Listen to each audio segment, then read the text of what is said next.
Howdy, and welcome to another episode of Adult Onset Horsemanship. I'm your host, Daniel Dauphin.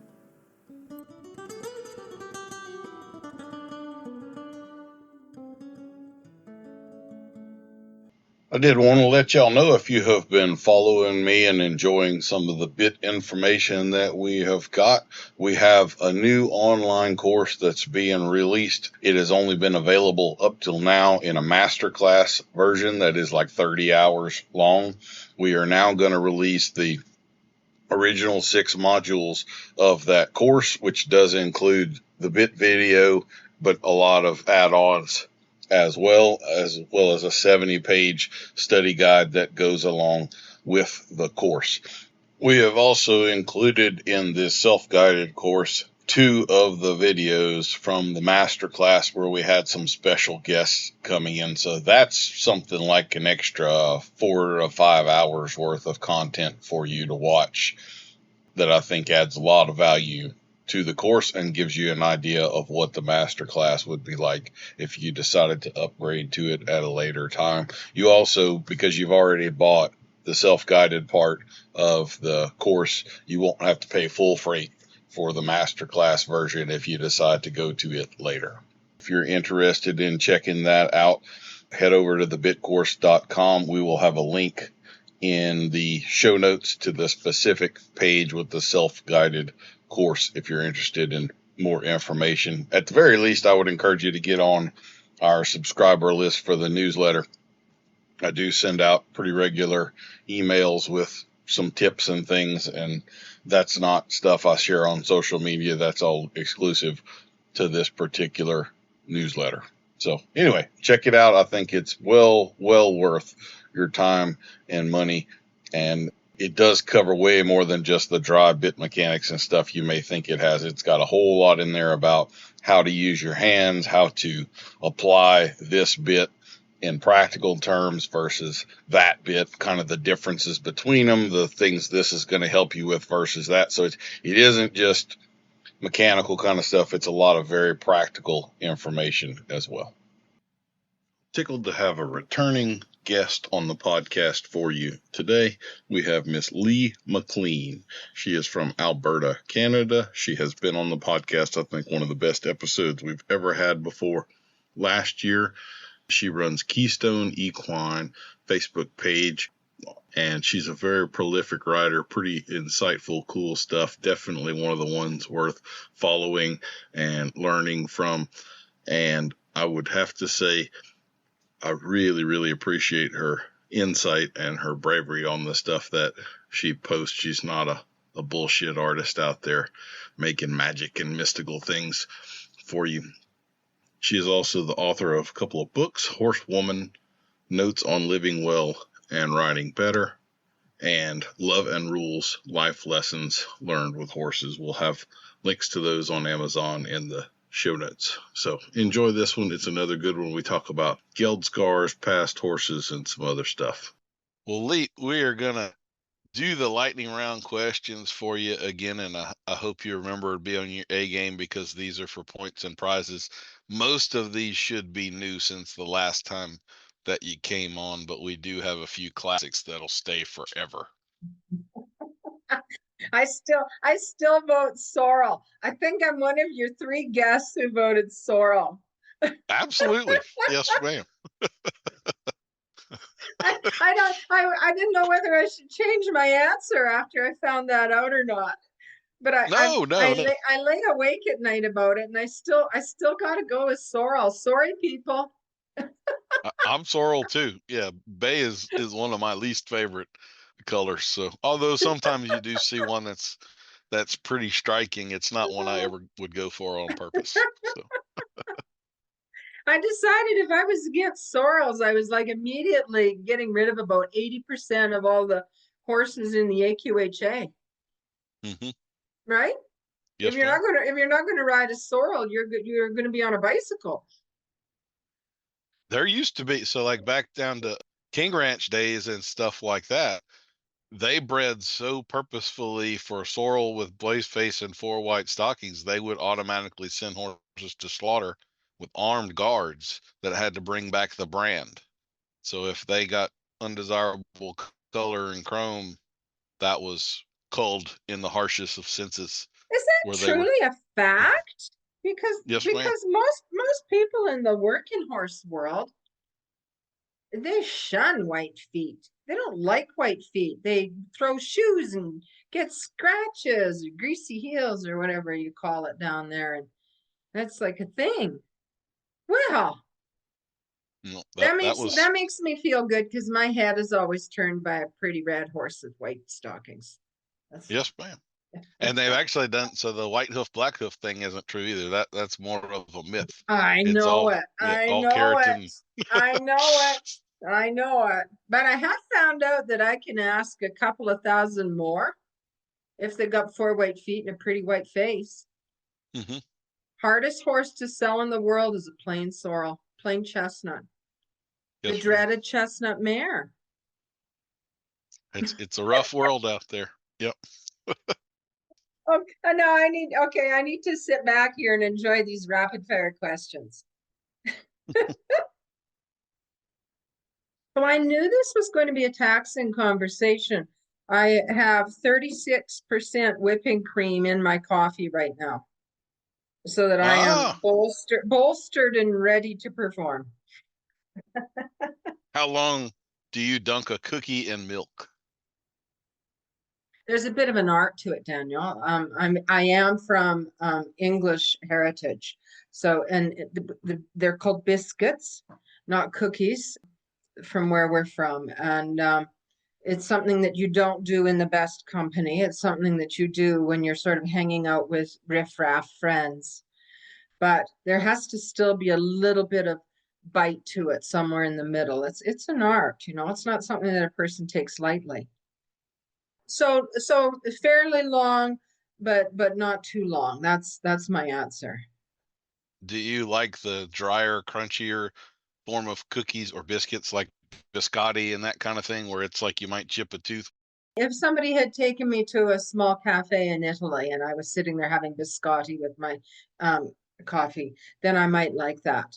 But I think if you are faced with a tray of cookies fresh out of the oven, I think most of us would prefer the ooey gooey kind as opposed to the left in there just a little bit too long kind, right?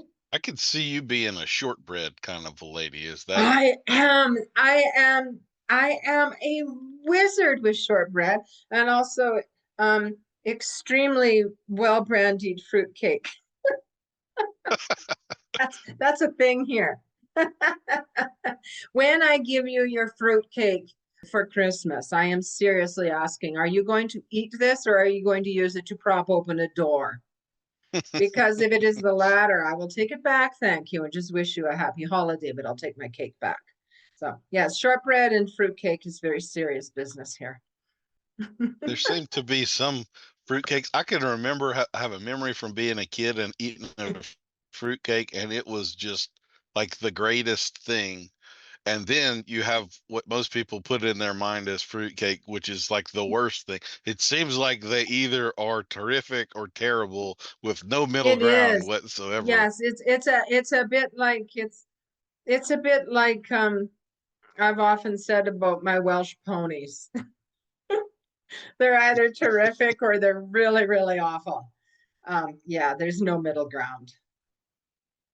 So what percent of fruitcake do you think banana bread classifies as? Is there a correlation? Is banana bread like poor man's fruitcake or what? Oh, that's deep. Yeah, no. Or lemon loaf. Mm-hmm. Right? And should it have nuts in it? Does that change the character? That's a big deal. That's a big deal.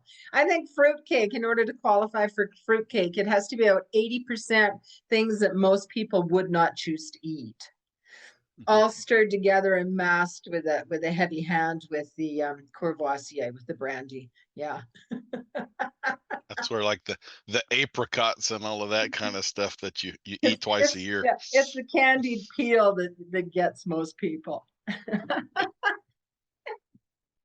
Do you have, and I know this might be a very difficult one for you, but do you have a particular standout horse memory? I do. It was the winter that I was 8 years old, and I was driving my Shetland pony called Flicka. That whole generation of kids called their ponies Flicka. And I had her driven in a harness that was made up of an absolutely ancient horse collar out of the barn with 2 skipping ropes for reins. And I tied to that collar that ran right down her middle between her legs out the back, tied it to either a piece of plywood or a truck tire. And that was my conveyance. And I trotted around and trotted around. And there was a little part of me that once that had happened, I realized that it was lacking in excitement and that I needed to go a step further. And my father had a 2-year-old bay filly in the barnyard that hadn't really been touched. He could catch her and kind of tie her up, sort of thing. This is not a story of higher horsemanship. Okay. Mm-hmm. I'm not necessarily proud of this, but anyway, I went out with my halter. First, I lied to my mother and I said I was sick. So the minute that she left for work, I had a working mother. She was a nurse. The minute she left for work and the school bus roared off in a cloud of exhaust, I miraculously had healing. I was better. And so I arose from my deathbed with my jammies on. My grandmother had knitted me red mittens for Christmas that year. I went out to the barnyard with my mittens and my jammies and all my stuff on, and I went to catch Flick the pony to go driving down the road. Lived on a country road with the snow. And my eye, God help me, landed on that 2-year-old filly. And I knew that she would go faster than my pony. Right? Smart kid. Yes, anyway, ma'am. I got her caught, even with my little snow pants going swish, swish, swish, swish, swish between my thighs. I got her caught. I got her tied up. I got the harness on her. I'm 8. I managed to climb up on the fence, and by snubbing her really, really, really short, I jammed a driving bridle on her. Here's something for your bidding course. And she wasn't taken to it real good, right? But she was snubbed up. I got those lines that were kinked like 9-wire. It was so cold, that run back through the terrace. I got her hooked up, tied to my toboggan. It was an aluminum toboggan. And I got it all lined out with the little reins set just so. And I unsnapped the halter rope. And she's just standing like she's in a trance. And I get in and I get all set in my toboggan and the lines all wrapped around my little mittened hands. And I said, Gypsy, get up. And nothing happened. So I slapped her on the bum with the lines. And we left that barnyard kind of on like one edge anyway. I don't remember too much after that. I do remember going along long after the pony's gone, picking up one red mitten and another little red mitten, and I thought they looked like dead birds, Daniel. But the pony was gone. She was gone, and the toboggan was like a sheet on the, a shingle on the wind.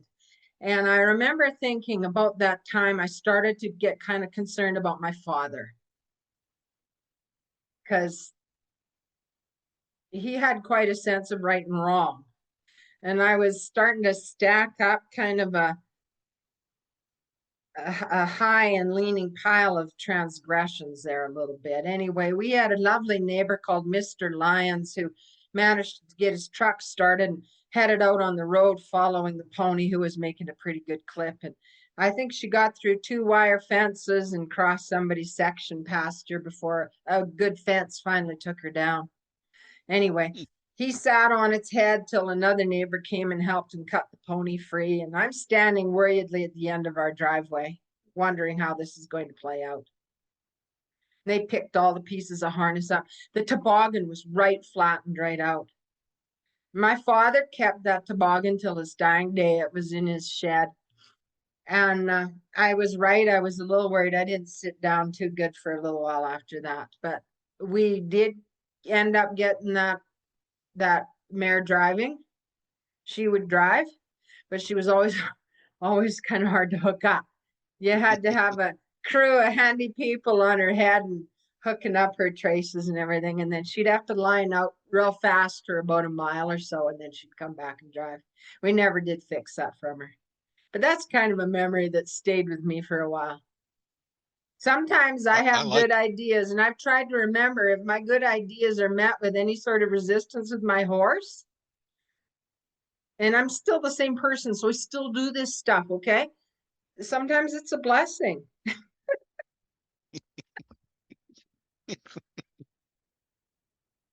Well, I think you did indeed prove that she was faster than your pony, and that was the hypothesis you were testing on the day. So ultimately, it was my yeah. my suspicion was borne out. It was. We went fast. I still can hear myself going, "Gypsy, get up." Anyway, and there a horse trainer is born. The origin stories of more and more, they always involve almost being killed by a horse. Like that seems to be a necessary part of it. There is some horse that almost killed me, and I was too hard-headed to give up, and I had to persevere and fix this, and a lifetime of horse training ensues. Well, a saner person would be scared, and they would take up, something like knitting or something like that. But yeah, there you are. There's no one with a knitting story that's comparable to the one you just told, though, right? I mean, there's no crochet battle that takes place that, yeah. Yeah, I come from a real handwork family. My mom is like a textile conservator, and she's worked for some lovely museums, and she's still at 90 years of age. Idle hands are the devil's work. So she's always knitting, doing needlework, whatever. And she tried so hard to take me to the dark side, but it just never took. I put up a fight. Yes, ma'am. So you've done a lot of different things on a horse. You've trained in Germany for dressage. You have ridden side saddle on races in the Calgary Stampede. Is there any bucket list horse item that you haven't done that you still would like to accomplish? Well, I actually didn't get to Germany. The plane left the tarmac and I went and got married instead. It was my ultimate act of rebellion. I was supposed to. It was supposed to be the chance of a lifetime. So well, you did spend some years with a lady training in dressage, didn't you? It just heaven help Germany? Us. Yes, okay. I was a working student there. Yeah. I saw lots of stuff. I saw lots of good stuff too. Yeah, I did. In fact, a lot of what I think and do right now is her voice in my head. Yeah. What I would like to do with horses, I'm starting to think I'm not going to make it to the Olympics. I'm starting to think if I'm going to get there, it's going to be a fairly rushed trip from this point forward. So I'm letting that one go. There's been lots of things I really, really wanted to do, but I think if I was to do anything now, it would be to find one person who probably wouldn't be interested in taking me on, but to go and ride with them and just learn what I could. I still want to learn. Do you know, at what age do you get where you go, okay, it's enough to just be taking up space? I still want to learn. I still have this feeling I'm missing out on the secret of life. So I would think that you would kind of be the ideal sort of working student. You're not going to go out on the weekends and show up late and hungover on Monday mornings. Well, I might. I was married. I might. I was married so young, and I had children real young. and I've never actually had an opportunity to do that. So that party lifestyle, has so far eluded me. So you never know. Still have some oats to sow, maybe. But I would imagine you are just a pleasure to be around. You're such a character and all of that stuff, and an original thinker. I would think you would be like ultimate amusing student to, rather than like the slapping your head of how in the hell did they do something that stupid. It would be like, oh, Lee really Hey, like didn't see that coming. Lee's done something cool here, well, I'll tell you one thing. I love working with anyone, and this could be any kind of a job. If they're not moody, and if they can turn a real horrible situation into an outright laugh, like, because laughing has got me through, and you too, right? Is got if it's a person who can make a terrible day pretty funny and isn't moody, then I'll work with them all day long. But I do think I would love to go somewhere and learn. And I have a little list of people that I might like to go ride with sometime if it was ever possible. But we always have chores to do here and hay to cut and people to feed, and Yes, that's ma'am. my out. The ordinary day-to-day stuff. Life gets in the way for sure. Yeah. I've told myself I'm going to stop buying half-baked horses so I can kind of get out of training a little bit. Mike looks at me while I say that, because there's like 8 of them standing out there out the window right now. And if I don't get to work on them, I don't know who is.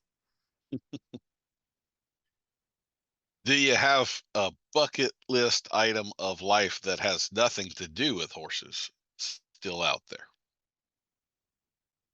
Well, for the longest time, I wanted to wear a red satin dress and sing in a nightclub. Okay. I did not see that coming. All right.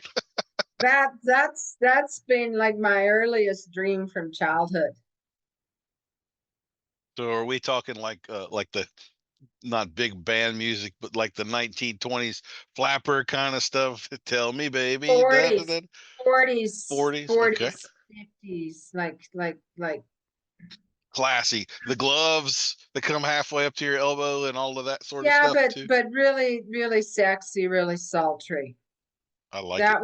would be and then so my window of opportunity is closing on that too. Not at all. 60 is the new 30. I have actually spent a lifetime of singing. I do sing, so I mean, that is there, but I'm again waiting for discovery. Do they have Canadian Idol or something like that up there that you could? Yeah, no, I don't think we do. Yeah, no, I don't think we do. I don't want to go skydiving. Stuff like that doesn't interest me. I feel, yeah, it's always horses, Daniel. I once came to the realization, if you can't go 5 minutes without thinking about something, then that's your thing.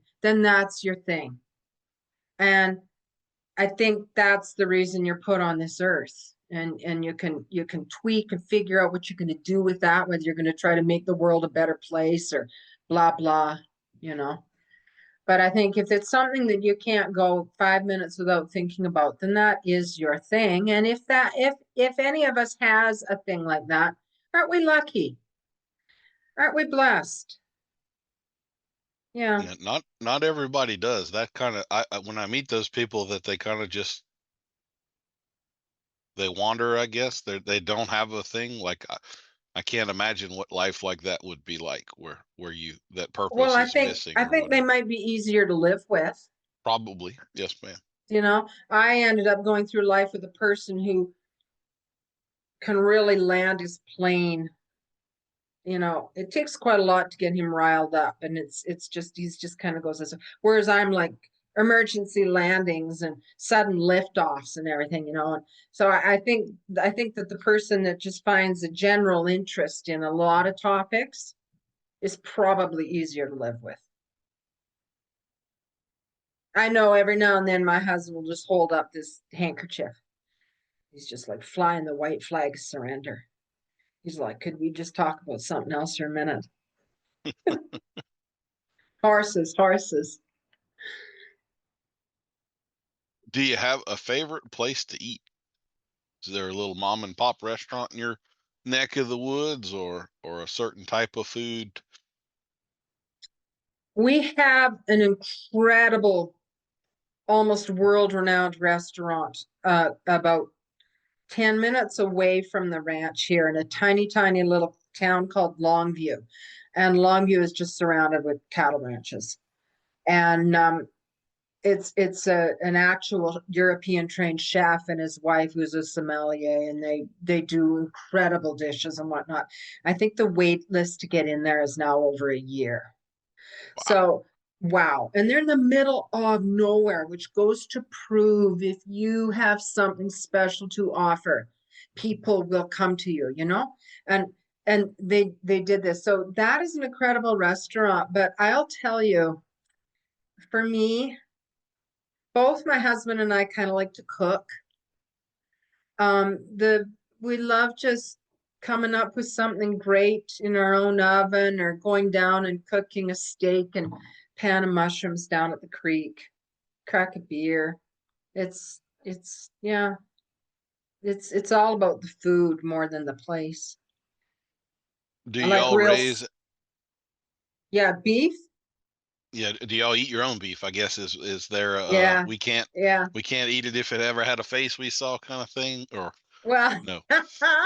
funny you say that. Yes, everyone here eats what they've raised, right? Because Mm-hmm. you know where it's been, and we tend to eat, even when we had cattle in a feedlot, we tend to keep our own family's beef. Here's a telling thing: eating out various places because we wanted a grass fed for ourselves. But we had, I think my husband's family's Catholic, and so we had the priest here once. Very strange lunch. It was everything just so. The roast comes from the kitchen and it sits on the dining room table, and it's all, you know, just so. And I think it was our middle son, Ian, and all of a sudden his voice speaks up as Mike's carving the roast. And he goes, "Is that Spanky?"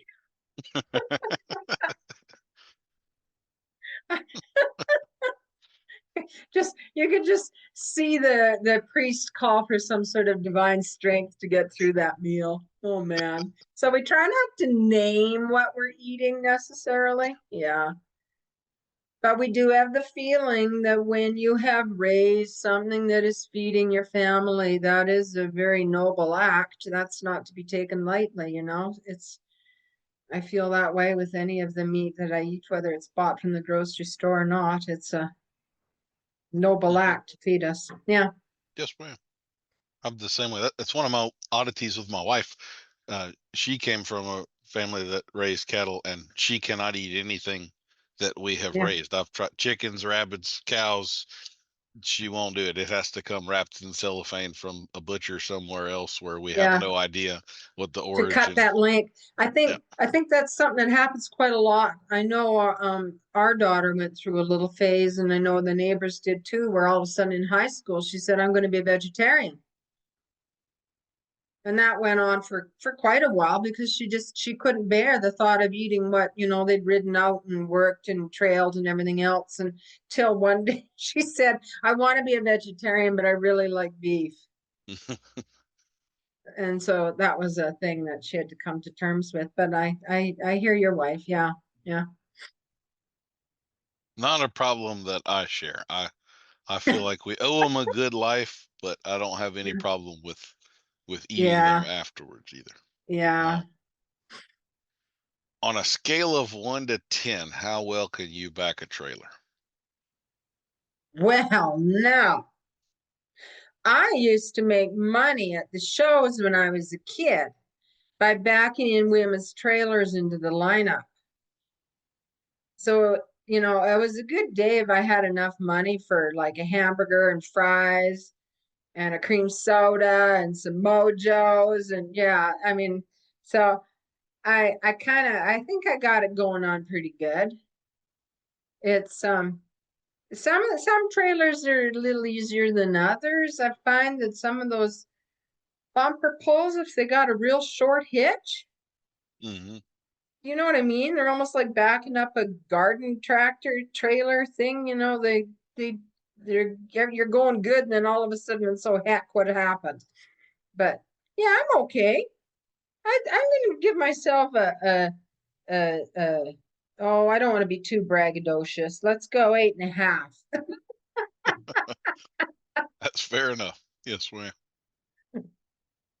I had an experience. Have you ever dealt with a trailer that had a front and rear axle, and the front axle would pivot? So like long Okay. commodity So trailers, beans or so cotton, you and gotta be cranking the wheel the same direction you want to go. Is yeah, that right? Is it that makes correct? backing. Yes, ma'am. Yeah, People yeah. generally don't back them, but I had a story when I was a teenager. I was working on farms for friends' dads, and working on row crop farms, they're giving you directions to a field you've never been down before, and it's all dirt roads. So there aren't like road signs, or it's more like the third culvert on the left, Hmm. And so I Yeah. took a wrong You gotta turn. turn at the windmill corner, and you didn't realize that the windmill was pulled down in 1956. Exactly. It's still the windmill corner. Yeah. So I wound up driving forward, pulling this trailer like a quarter of a mile down a turn row that just dead ends into a ditch. So there's nowhere to turn around. And I had to back that kind of trailer like a quarter of a mile. And I have an 8 foot deep ditch. Like if I go off on this side, it's going to be catastrophic. That took me an hour to back that damn trailer back and get myself out of that thing. Well, you know Uh, what the 4-H kids say, learn to do by doing. there you go. Yes, ma'am. I'll tell Uh, you what, in all seriousness, and I've actually written about this. I am surprised at the number of people that do haul horses quite regularly who are not comfortable backing up. mhm. And I don't know, to me, you know, that's a kind of a, well, here we go again with the horses backing up, right? It's part of the thing. Yes, ma'am. Horsemanship is life, Daniel. There's a lot to it. We also Yeah. now have a lot of people driving on the roads with us that have no appreciation for what a trailer is, that it takes longer to stop, or they need to give you a little more Mm, room here. So you yeah. really have to understand what you're doing and drive defensively these days, or you Yeah, can get it's a yourself. thing. Yeah. Yeah. So you are doing, I don't know if it's more or less traveling, but I know you're doing some traveling, judging some stuff and all of that. Do you like to take side trips when you travel? So an extra day here to check out some site or whatever, or you kind of get back home as quick as possible kind of person? I often have to get home quick, and I'm often traveling alone. And so I have to say it's like you're in the airport, you either rent the car, you get picked up, you go do the thing, and you're back at the airport. Hmm. And so when I get home again, people say, "Oh, how was your trip to, you know, Seattle?" Hmm. And I'll go, "I have no idea." I So saw. if I, it would be something if I was traveling with somebody, I think it's something I'd like to do more. I'm never all that, I've thought about it. It's something I need to just, it's like public speaking. You got to make yourself do it. Yes, And then ma'am. you will be rewarded. Because I do like the idea of travel. I think It, we have to get out of our locale, especially those of us who have stayed our entire lives where we grew up. We tend to get a feeling that we know it all. And I am aware of that. And I am aware of the fact that the way I could change that would be to go someplace where I know nothing. And that would play out, I think, in a very interesting way. Mm-hmm. Okay, I'm putting that on my to-do list, okay? I like it. Yes, ma'am. So let's get into your writing a little bit. So, icebreaker writing question. Do you have a particular article or book or anything that you've written that is a standout article or standout piece of writing for you? Your favorite? I don't know if I do. When I go back and read something that I wrote in years past, whether or last week, let alone some years ago, I am not only finding fault with maybe what I thought at the time, but I'm really finding fault with how I wrote. So maybe I was too cutesy. Maybe I was wanting a turn of phrase. Maybe I was scared to actually put it out on the line. Maybe I used too many dots in a row. Maybe I used too many exclamation marks. So writing and writing is a lot alike in that you grow up, you evolve, you get a little more wanting to just give the facts in a plain manner without being too cutesy. And so if I go back and I read what I've written in the past, my toes curl. And I'm just like, oh, what a missed opportunity. And I mean, I think this is one of the I do love writing. I love the whole idea of writing. I have a chair I write in, a lamp I turn on. I've got here's the giggle. I use a laptop. I mean, I've taken the old Underwood away that you had to pound, but I have little pencils all at the ready in case I have a thought and that needs some sort of red underlining.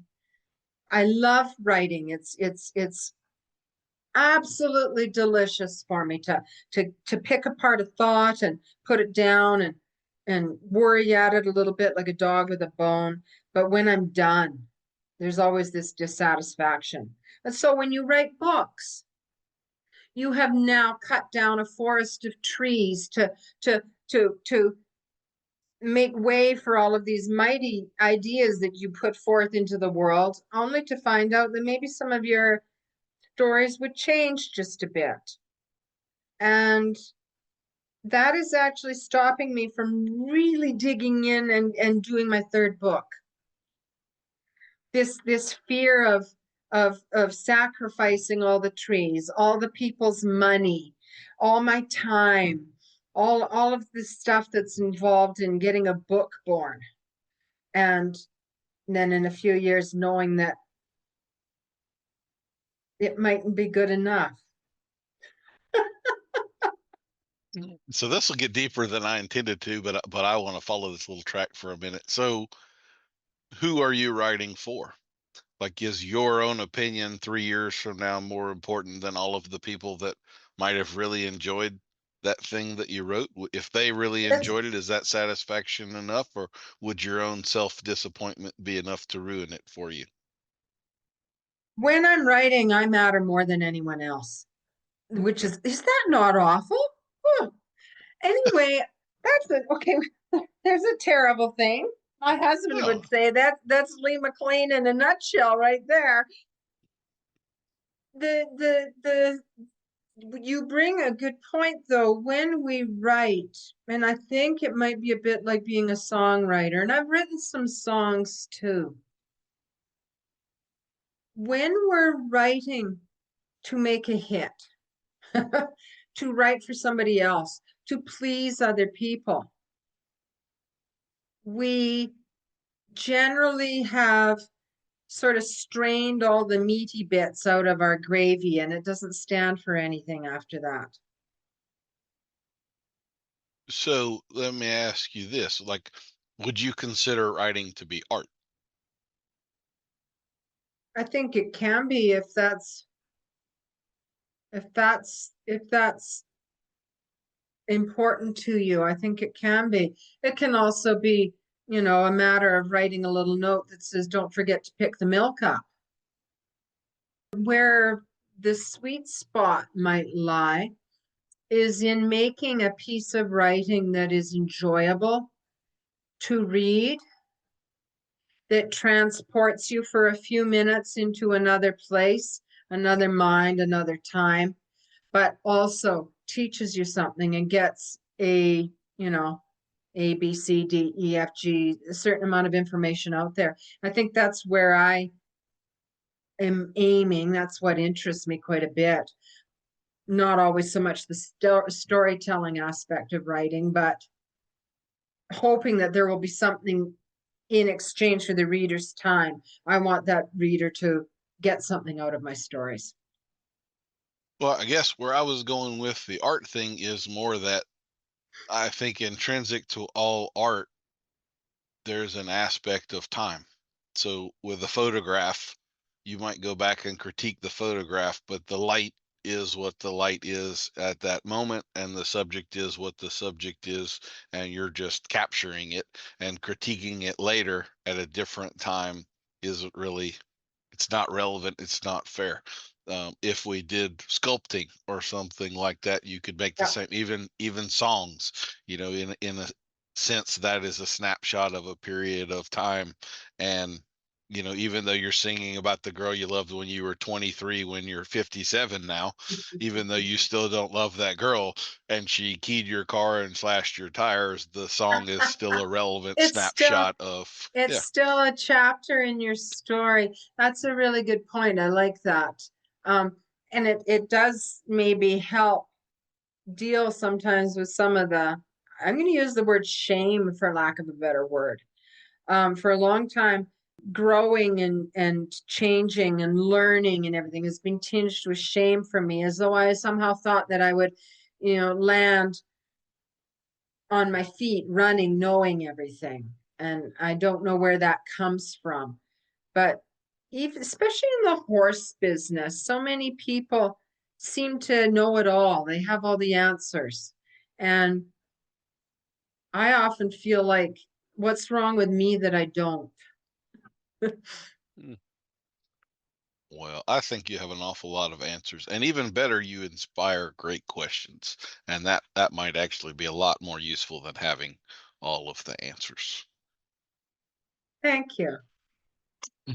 Right lead or left lead? Do you have one that is just more natural and easy for you, or one that you have to be more thoughtful? That's a very good question, because I am left-handed, and yet I would kick a ball and do most sports with the right side of my body. I've spent a great deal of my learning and being taught on making that difference smaller and smaller all the time. So I would have to say I am not sure how to answer that, actually. I don't, when I'm cantering, I'm not thinking about that at all. I would say that's actually a good sign. I'm gonna start thinking about that, but I don't know if that will. I've been under very serious tutelage from a very early age. So once they knocked the wild off me, because I grew up a totally feral child riding. Well, the toboggan story is but one example. Mm-hmm. Once that was knocked off me, I've been competing since I was a small child. So your teachers are constantly trying to make your body even, right? Mm-hmm. Yeah. Well, I had a thread there that I think was a good one. What was it? Okay, so I would say this is something I find a little contrary to what I hear all the time with people. Okay. And it is sort of this belief that horses are really strongly predisposed to be left-handed. And there is, of course, we tend to handle them more on that side, but I've started lots and lots and lots of colts, and I don't think that's nearly as lopsided as people tend to say that it is. I think it's more like 60-40. There is maybe somewhat of a dominance toward left-leaded horses, but I've ridden a whole bunch that are right-leaded naturally as well. I don't think it's 90-10 or anything like that. And so I kind of wonder if the people's belief that horses are more left-handed is that they are more left-handed and they're affecting the horse to be left-handed, but the horse might not have actually been. I don't wonder that, because the numbers on that I've never seen. It's a lot closer to even than it is 90-10. Yeah, and I know that a lot of body workers are saying that the right hind leg on a horse is more predisposed to troubles than any other leg on the horse or whatnot, the right hind leg. My feeling, my own laboratory of trying, sitting there in the dust, figuring things out, shows to me that the horse is sided, is hollow, is softer, in that the outside shoulder will go to the outside based on his main fall. And I think that's how he lay in the womb. I think that's a left-leaded horse often, almost always, has a left-lying mane naturally. But I do believe that the right-hand horses, generally the mane is to the right. I find them 50-50. And to the point that by about the first week of riding, if I make a point of trying to ride my horse evenly and straight, if he wants to be, hollow to the left, you know what I mean? Mm-hmm. It feels resistant to the right. If I just ride him with a little bit of bend to the right, even when he's going left or whatnot, I would say within a week, 10 days, that horse is pretty even. Mm-hmm. They don't have that mental hang up that I do. I'm left-handed. So when my school teacher said, you need to use right-handed scissors, you need to do this and this and this, I struggled with that because my brain was telling me why. But horses don't think that way, do they? I don't think they do. Yeah, I find, and that main fall theory is maybe something that science needs to be doing some tests on. I don't know, because the laboratory of Lee McLean kind of lacks a little clout or know-how. But as I'm sitting up there, looking around me, that's been my notice. You start paying attention to that on the horses, and it's most obvious in colts are starting, because they don't have any they don't have any ideas going in. But start paying attention to that and then report back to me, okay? Yes, ma'am. Will do. Would you say that your hands or your legs are better? Well, they're either equally good or no good in my case, I think, because once again, I have been so schooled on that I was never to use the legs and the hands really at the same time. I was never to use both hands at the same time. I was never to use both legs at the same time. I think my legs are my go-to tool, but my hands know what to do. That's a tough question for me, because they kind of both have their purpose. I know we don't like people to be too handsy, but the people that don't use any hand at all, I think, are missing a great possibility of leading their horse from the dark. Yeah, that's a good question, and I will report back to you on that. I think about it like I think of myself, I think my legs are better. And I find it a little bit odd because, like, doing groundwork and stuff, that's handwork. And so theoretically, you should have more practice with your hands and releasing. And I think my hands are really good. I don't mean that they're, but I think my legs are a notch above than that. So. Listening to you, I would say that an achieving horseman should actually be trying to, in the balance, be relying more on their legs than their hands. Mm-hmm. Because I want, if you just put percentages, I know you're a bit guy and you're really into the horse's mouth, right? But I mean, the rest of the horse's body is also receiving messages too.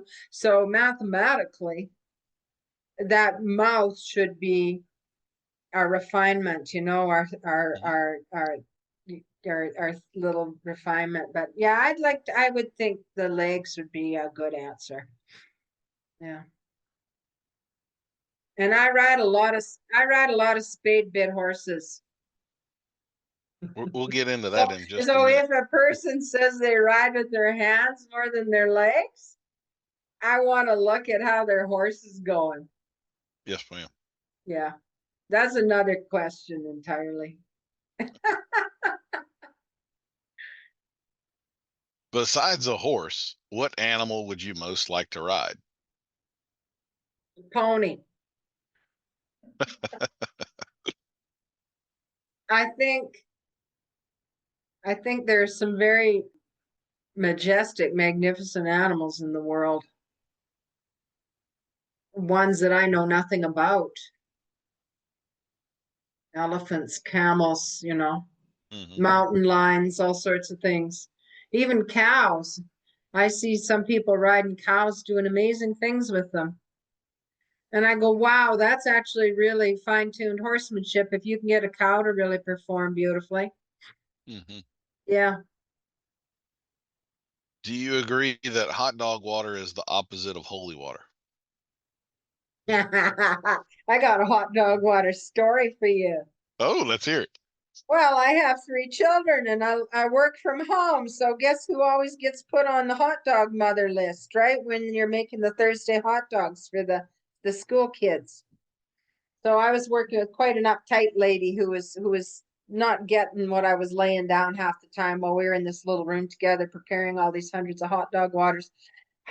And when she was going to dump the water out in the sink, I said, whoa, don't dump that out. I'm taking that home for soup. She was so horrified. She made sure that we didn't work together again. And then I got a more fun hot dog mom after that. So mission accomplished, right? Can you just imagine? Lee, if I didn't love you before, that story would seal the deal right there. That is a beautiful. Yeah. Yes, ma'am. Yeah, you're dealing with a quality human being here. Oh man. Oh, that's perfect. Absolutely perfect. I'm so glad you brought that up. That's been festering within me to share for so many years now. You should write a story about that. I could see 1,000 words on the hot dog water caper. Oh. Keystone Equine and Lunch Counter. I'm going to change my name. Do you ever write fiction? I know most of what you write is kind of point of view, I write facts and stuff. fiction all the time. Whenever I'm telling people how to get their horses going, it's fiction all the time. Because if they were to show up at my doorstep and go, "What? You're riding a jug-headed bay horse? He doesn't go like you said he should." I don't write fiction too much, no. My life reads as a I was gonna, it's not a romantic novel. I don't know what kind of thriller it would be, but I've never felt I needed to be a dramatic person because life just sort of rolls out that way around here. There's enough of it without trying. Yes, ma'am. Right? Yeah. Oh. I do have to say I judged you a little bit in the midst of that because I don't think writing can ever be too cutesy or have too many dots in it. I use those as prolifically as I possibly can. In fact, if there's not enough, I'll go back and add some more.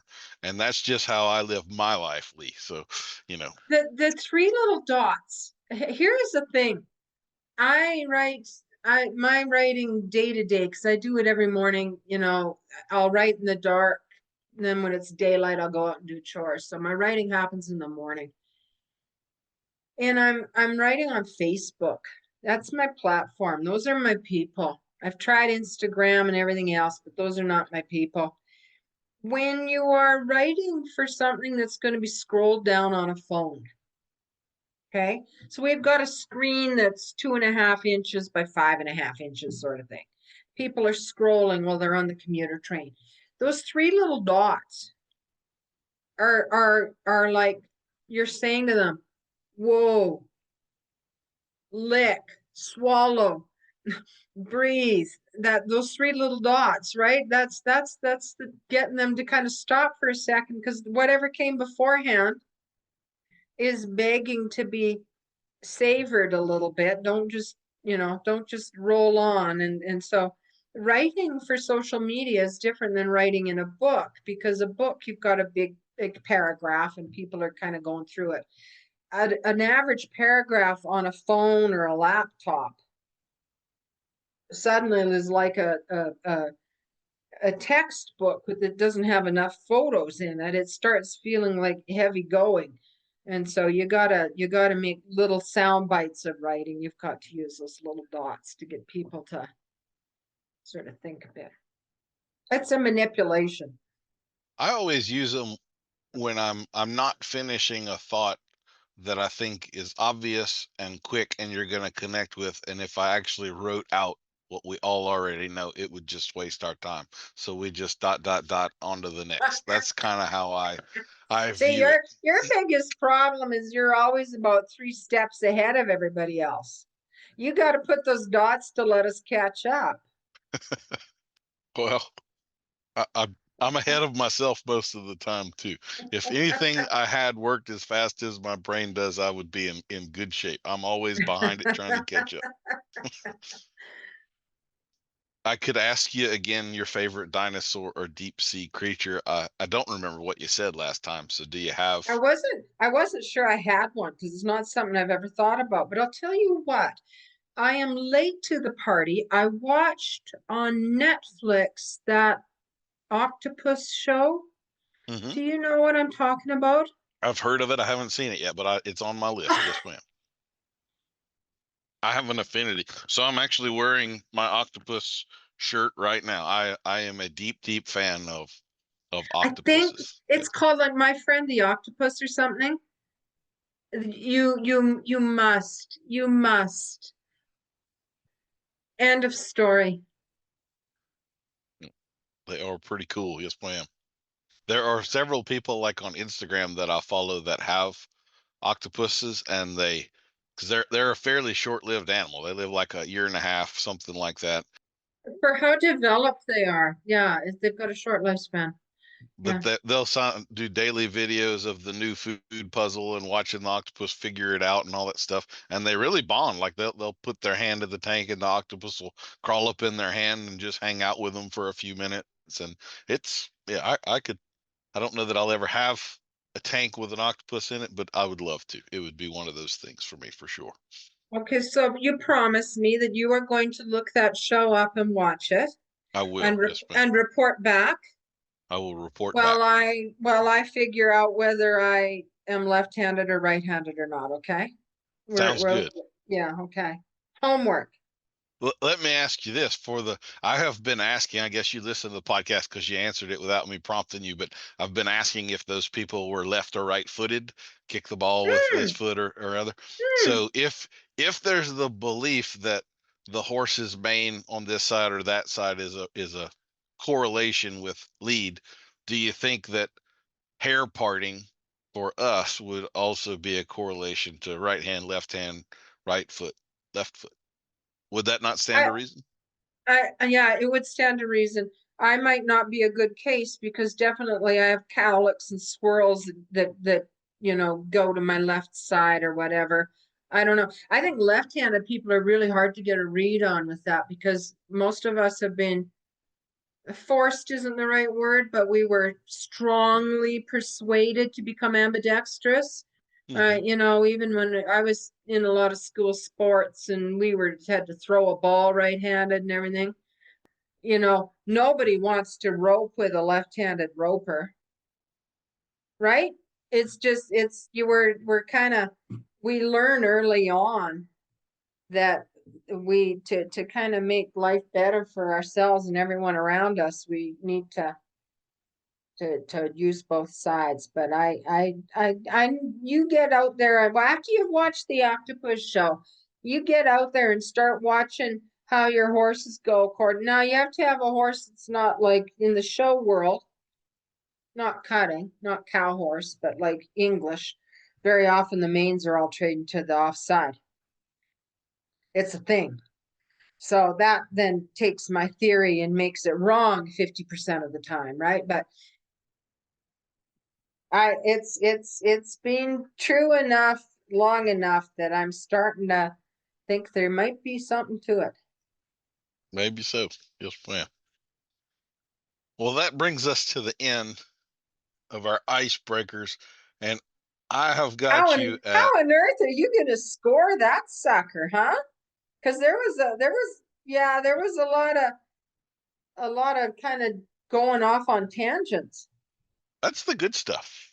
If like honestly, the hardest ones are the ones where they blow through the questions in like 15 minutes, and then I'm like, okay, what do we talk about now, right? I So do believe that I should get full marks for the hot dog water story. 100% If as a bonus, if 113 not for points the automatic. toboggan story, yeah, mark me kindly on the hot dog water. But I've got you at 4,985 points, which makes you our high scorer of all time. You have absolutely. Was there ever any doubt? There was no doubt, no man. What I want you to do someday is say to somebody, "Well, that's a surprise. You're our third highest finisher." I'm You said saving that kind of thing for just the I'd right be person. okay. I Okay. got you at a 3. That's the lowest score we've ever had. I don't know what's going on. Right? Oh, I just want then everybody will just like take the crayons and go home. That's how you'll figure out what kind of a person you're dealing with. so as you know, being our high score of all time, that entitles you to either a genuine compliment or an awkward silence. Your choice. Well, last time I was the guest of your esteemed program, I asked for a genuine compliment. I think I called it an awkward compliment. I got mixed up. Muxed it. So All of I my think compliments are awkward, so don't feel yeah, so special about that. I think what I'm what I'm gonna go for is the awkward silence.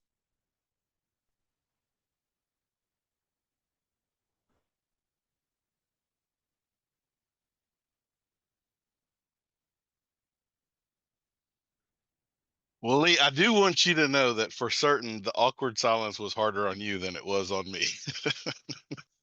So, uh, I wanted to kind of start with you a little bit this time on your writing. You really are one of the more prolific horse riders that I'm aware of. You seem to have some very original takes. Like you have no idea when you wake up in the morning and you go to Keystone Equine, what is Lee going to write about today? It could be just about anything, but it will be relevant. It will be original. It will be interesting. It will probably trigger some thoughts and all of that stuff. It's always worthwhile. So where do you get the inspiration? Is this a act of discipline on your part to get up in the morning and do that, or what?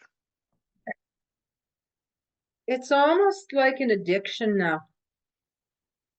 If I'm staying somewhere and I got to be nice to people and get my house coat on and go down for coffee and visit with them and everything, my mind is constantly going, oh, when can I, when can I cut out and go and write? Our trucks have little scraps of paper. My bedside table has little scraps of paper. Well, I'll write down a good idea in the middle of the night. And so then in the morning when the light is on and I'm trying to see, I don't really understand what I wrote. One of the post that I wrote today, which was about sticking things out for the long haul, the 1% improvement that comes over slogging away day to day to day to build the slow horse, the slow routine, the diet, whatever we're talking about, came about while I was eavesdropping on a conversation between two women at the yogurt counter at the grocery store. And they were obviously reading this book Atomic Habits. Mm-hmm. Okay.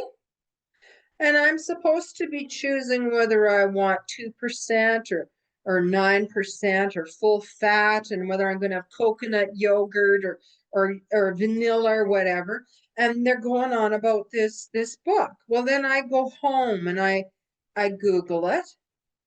And the whole premise of this book is that great change can be wrought with tiny steps. Okay. And they were actually using it in reference to a book club or something else. And I went, no, that would work for horsemanship.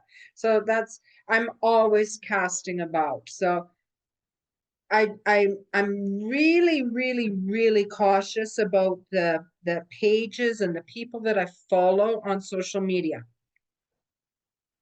Because somebody will write something, and this is something that can happen to all of us. You read something that really resonates. It makes so much sense that it lodges in your soul. 2 weeks later, 2 years later, whatever it is, because there is no such thing as an original idea, particularly with horses. I mean, the horsemanship's been going on for a very, very, very long time. We want to write that again because it's our truth, but where did we get it from? And so one of the things that my personal abhorrence is writing something that I have read and reworked. I need for it to have been enough of a time. I need to have lived with it long enough, questioned it, tried it long enough that it can become my story, not just somebody else's words.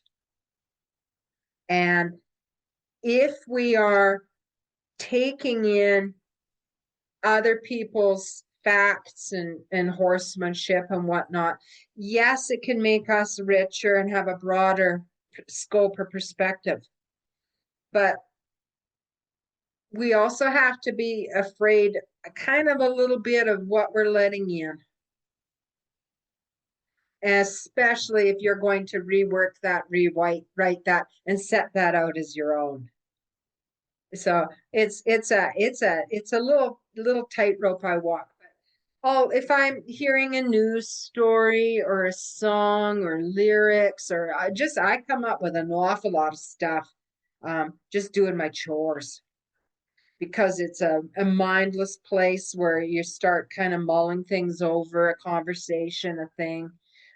I get a lot of ideas from my own horses when I am trying to do something with them and they go, no. I go, oh, why not? No, you're full of malarkey, they say to me. And I go, oh, that would make a post. Because I've learned the hard way that if I am quick to admit my mistakes and downfalls, it takes a little bit of the sting out of it before someone else does it for me. So I'm never afraid to admit to my flops. I fully believe that if you are going to call yourself a horse trainer of any sort, you will have wrecked a certain number of horses. I am so sorry to say this. And in the next step of that will be, how many of those horses were you actually able to turn around again? And in my case, not all of them. So all of these things are percolating in me at all times. Would that make a post? And most times, yes, it would. Whether people are ready and willing to read about it is a whole other thing. A post that I wrote, a few weeks ago that I wasn't sure I should or not was about how and where and why, all the facts on putting horses down. Because I had been privy to a conversation at a boarding barn where one of the boarders did not know the facts about what happened to the body, what the choices were, why, what it cost, all this other stuff. And I went home Sort of saddened, because to me that planning for that last day, whenever it comes, is a part of horsemanship. It's not all just getting your lead changes. So Yes, ma'am. yeah, real life tends to come up with topics. So what is your generation time typically from the seed of this idea to fruition of this post? Is that a pretty much a daily occurrence, or will you marinate on something for a month or several months before you're ready to put it out, or what? If I write something with a lot of emotion, if I've had my feelings hurt, then I have a deal with myself that I will write that, and then I will leave it to percolate. It might be on my list of I got probably 3,000 topics on my laptop. So that sort of hammered out thing, might come right after I had my feelings hurt. I came out in the summertime. I wrote one that I haven't shared yet because it needs to percolate and maybe just get deleted. I came out of a funeral this summer in town. I turned my phone off, and as I was walking back to my truck in the parking lot, and it was a hard funeral, it wasn't an easy one, and my phone started going ping, ping, ping, ping, ping, ping, ping. And I was like, oh my heavens, what's going on? And I'm looking at it, and it's Facebook notifications. And something I had written, heaven help me, was being shared by the high and mighty. And I went, oh, that's nice. And then it's kept going ping, ping, ping. And I got in my truck, and I was watching people who have a lot of clout in the horse world judging me harshly. And one of the people said, she shouldn't be writing this until she is willing to go public and tell people how she would do things and show how she would do things and admit to mistakes. She has no business having this opinion. And the person who was agreeing with this man happened to be a person who has followed me for many years. And she agreed with him. And I went, that hurt.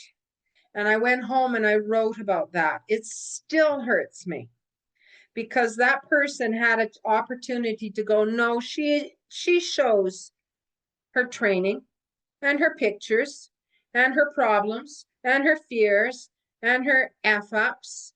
And that person didn't. And so I wrote about that, and it still gets in my craw because even now on the internet, the horse world is a small community. We cannot downplay or decry somebody's methods publicly and not have it get back to them. And in my heart of heart, Daniel, I think that everybody training horses means well. They got involved in that out of the good spot in their heart. And there aren't very many of us who get up in the morning and say, today I want to wreck a horse. Mm-hmm. You know what I mean? We might come at things a little different very often because we're in different geography or we're riding very different horses, that have to do very different jobs. But for the most part, I like horse people. I like horse professionals. I can usually sit with them in the bar at a meal and have a really good conversation. So to be slagged like that publicly and have other professionals support this person, I was like, not impressed. And so I have this thing that I want to put out there someday. But do I? It's out there now. Well, see, I would have to take exception with something that you said in the icebreaker questions, and that was talking about your shame, I really find you to be shameless, but in the best way. I think you're incredibly brave and honest, and it takes a lot of bravery to be honest and put that stuff out there. So if you're filtering it heavily, it does not come across that way. You seem to be very open, and you are worried, you are willing to share it, kind of warts and all. And I really appreciate that about the way that you write and you go about this stuff. So if you are scolding yourself or feeling shameful about that later or anything, if you don't recognize yourself as brave, I don't know who you might consider brave, because you're definitely putting it out there and opening yourself up. And some people are just assholes. I mean, I don't know who that was that shared that thing about you. I also I think did most people actually. are cowards. So the person that didn't defend you, I did actually get quite a lovely apology from that person afterwards. what? But but meanwhile, I like I say, I had my feelings hurt. I there's an old John Cougar Mellencamp song from the 80s, and it was like, you got to stand for something or you fall for anything. Mm-hmm. And there's truth to that. So I've learned that if it's going to be worth my while to write it, it's got to mean something. And very often adding one little word like also or to or and changes the narrowness and judgment of a piece of writing and becomes more inclusive. And it allows a wider range of people to take it on and enter it without feeling, because nobody likes to feel as though they're being attacked. Mm-hmm. I think there's quite a bit of horsemanship on the go right now. Since I'm on this bandwagon, I've got the bit between my teeth now, don't I? I'm running off now, Mr. Bitman. I am starting to feel real red flags with the number of programs where people are saying, if you do not do it this way, you have to question your ethics or your kindness or you know, whether you're cruel or whatnot. And I go, the older I get, the more I think, no, the horse is such an understanding animal. He will try to do what we want in almost any program. It's like, it's not that simple. Yes, ma'am. Yeah. There's a lot of that out there. I'll say, There's a bit. Yeah. I had There's a just bit. I did a post on the mouth seal a few days ago, Mm. and of all things, the World Bitless Foundation decided to come and comment on my post, but they were kind of basically not really. It was sort of a challenging, more or less and this is why everyone should go bitless. Mm-hmm. And the particular thing, I don't want to get too deep into it, but the particular thing I'm talking about with the mouth seal is the actual problem that is behind all of the research that would say that bits cause these problems, the respiration and all of the things like Dr. Mm-hmm. Mm-hmm. Cook's research and all of that stuff. And I responded to him. I challenged him on it right away. But basically, like, if what your intended mission statement is to help horses, and these are Mm-hmm. the particular problems that offend you, you should understand a guy that's teaching how to not have these problems is actually on your side. We have theoretically the same goal. So if you're in here Mm-hmm. attacking me for educating people on this subject that you have a problem Mm-hmm. with, what Mm-hmm. really is your goal? Is Mm-hmm. your goal to make life better for horses, or do you have an underlying agenda of bits are evil and we must get rid of them? Because those aren't the same goal. You know what? That's a different Yeah. question, isn't it? So is the principle behind that you espouse true or not? Or is the principle something you claim and hide behind, but the reality of your actions is something different? And I think that's pretty common these days, unfortunately. Yeah, and how, how you educate, because I think for so many people the bit is the means of control. And you are opening up such questions and thoughts, but do you believe that you can use you can relax the horse through the mouth? Mm-hmm. Right? So Yes, that ma'am. would be a good thing for most of us. I happen to believe you can as well. So you're right though. If you're asking, are we trying to gain momentum, gain followership, or are we actually trying to make things better for the horse or for people? They're two very different motivations. Mm-hmm. Yeah. So with you're a success writing and all on Facebook, and you've written books and stuff. I'm not trying to belittle you there as a Facebook writer or something like that.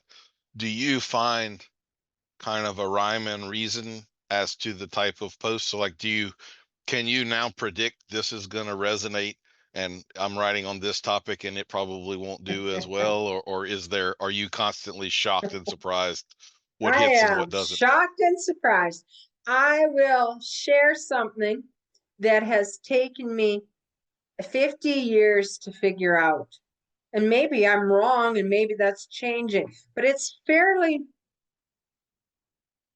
profound and I am sharing it with a sense of excitement. Mm-hmm. You know, this is what's happened and I think it's a correlation and then it's making sense and my mom reads it and my sister reads it and Janet from down the road read it. And I'm like, whoa, that was underwhelming. And then I write a story or I'll share a picture of one of my ponies lying in a straw bed out in the corral. And it'll have like 2,000 likes. So no, I have absolutely no idea. I'm right there with you.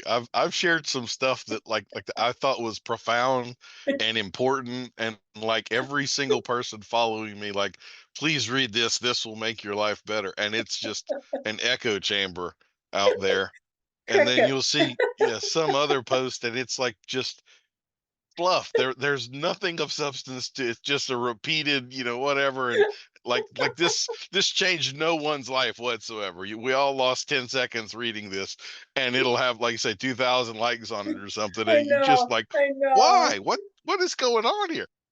I No think rhyme or I think reason. it has something to do with the phases of the moon. I no, I have absolutely no idea. I am as mystified as anyone.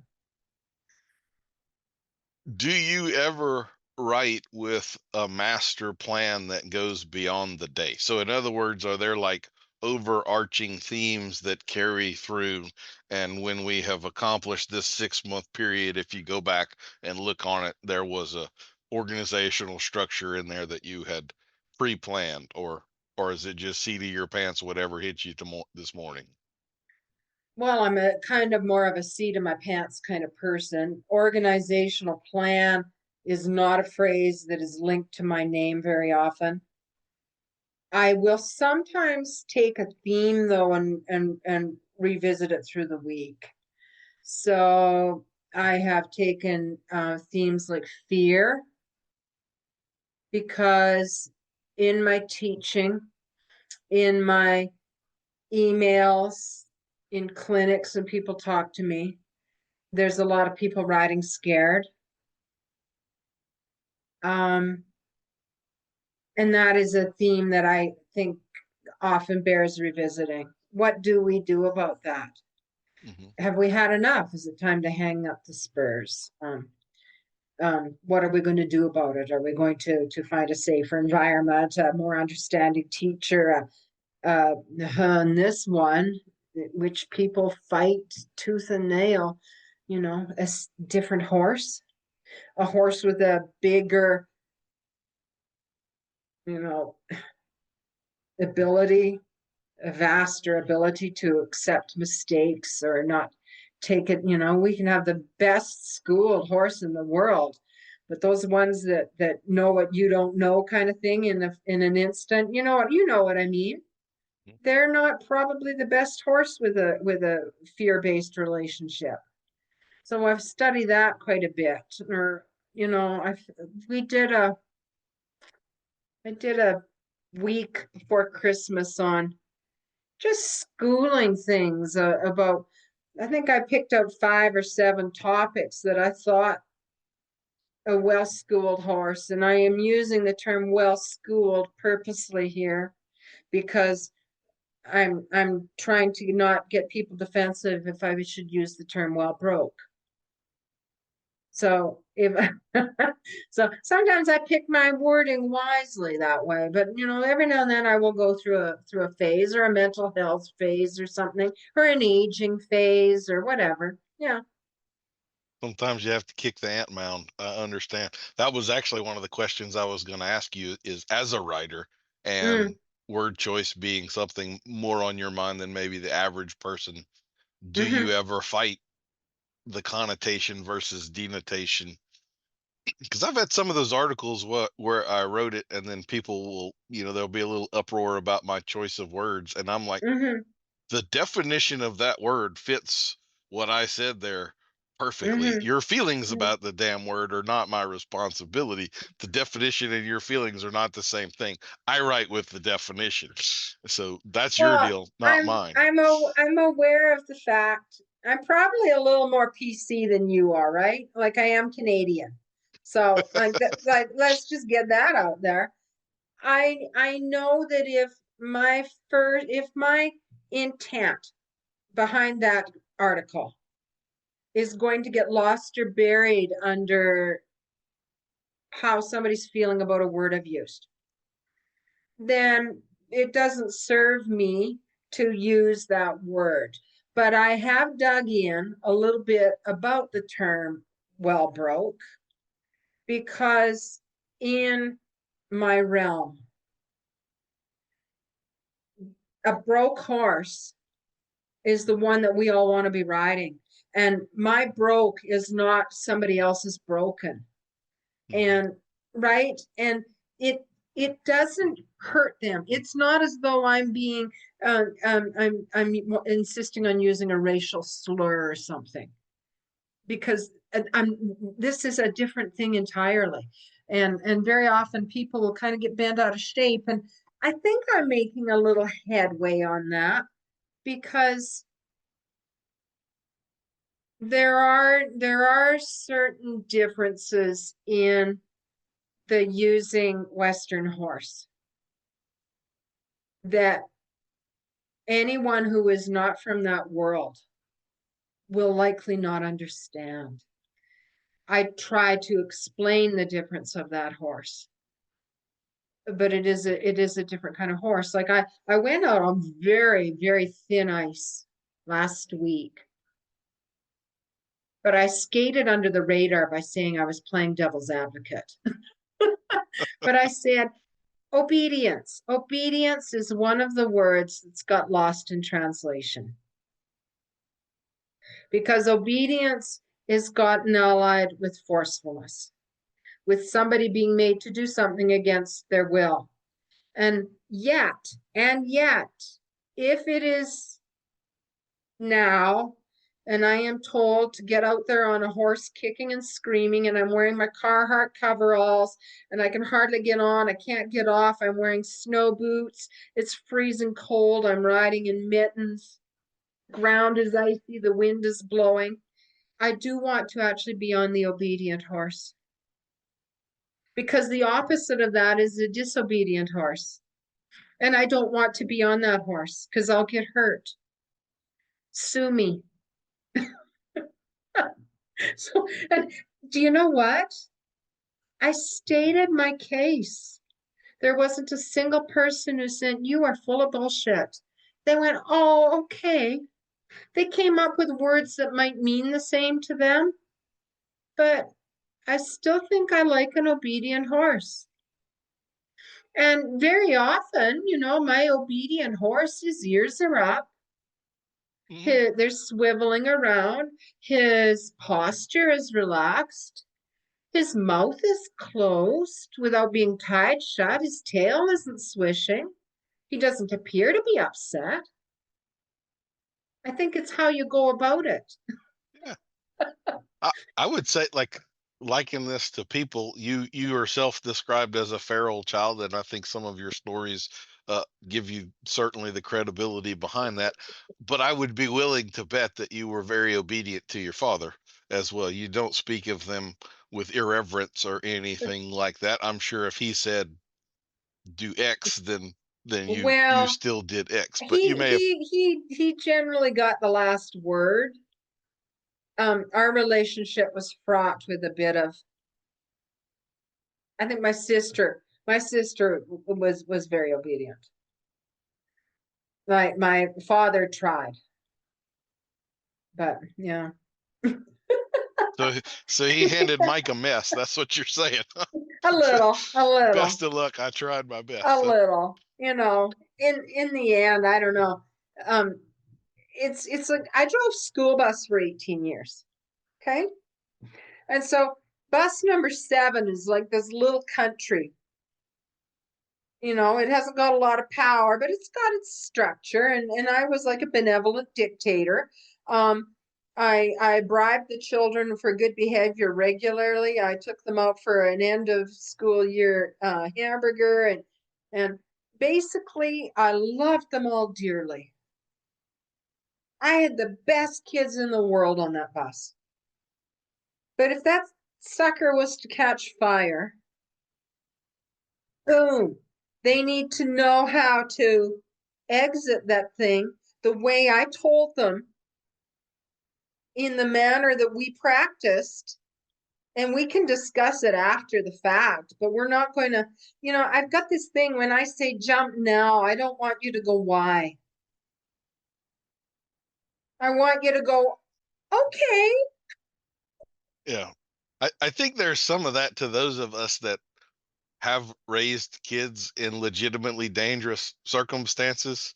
Like my Okay. kids have been raised around a barn, and there are times when if I say don't walk behind that horse and you disobey me, like that might be the end of you. Like there are times where obedience is absolutely required. Raising kids on farms teaches you something very, very harsh and real. We've all had farm kids in our neighborhoods who got in a bad situation and didn't get a second chance. They didn't make it. Statistically, it is the most dangerous place in the world to raise children. And while it can be lovely and rich and makes great characters and everything else, there are certain things that must not be questioned. Yeah, I would agree with you on that. And does it make me less fun at parties? It might. But I think there's I don't have a single horse that's hard to catch, Daniel. When I go out there, they're all like, oh, hi, and they're like coming around. But I also am safe in the middle of them. They don't run each other over me. So I don't know what it is. I'm pretty confused about that whole thing myself, because I know what I'm supposed to believe. But we're gonna put that one on the list with trade tariffs, okay? I tell you what, subjects to avoid. Oh. On that note, why don't we go to our show sponsor for this episode? And Lee, I did want to talk with you more about writing this time, and so I found a sponsor that I thought suited that a little bit more. Our sponsor for this episode is Hey I. That's HAYI is here to help.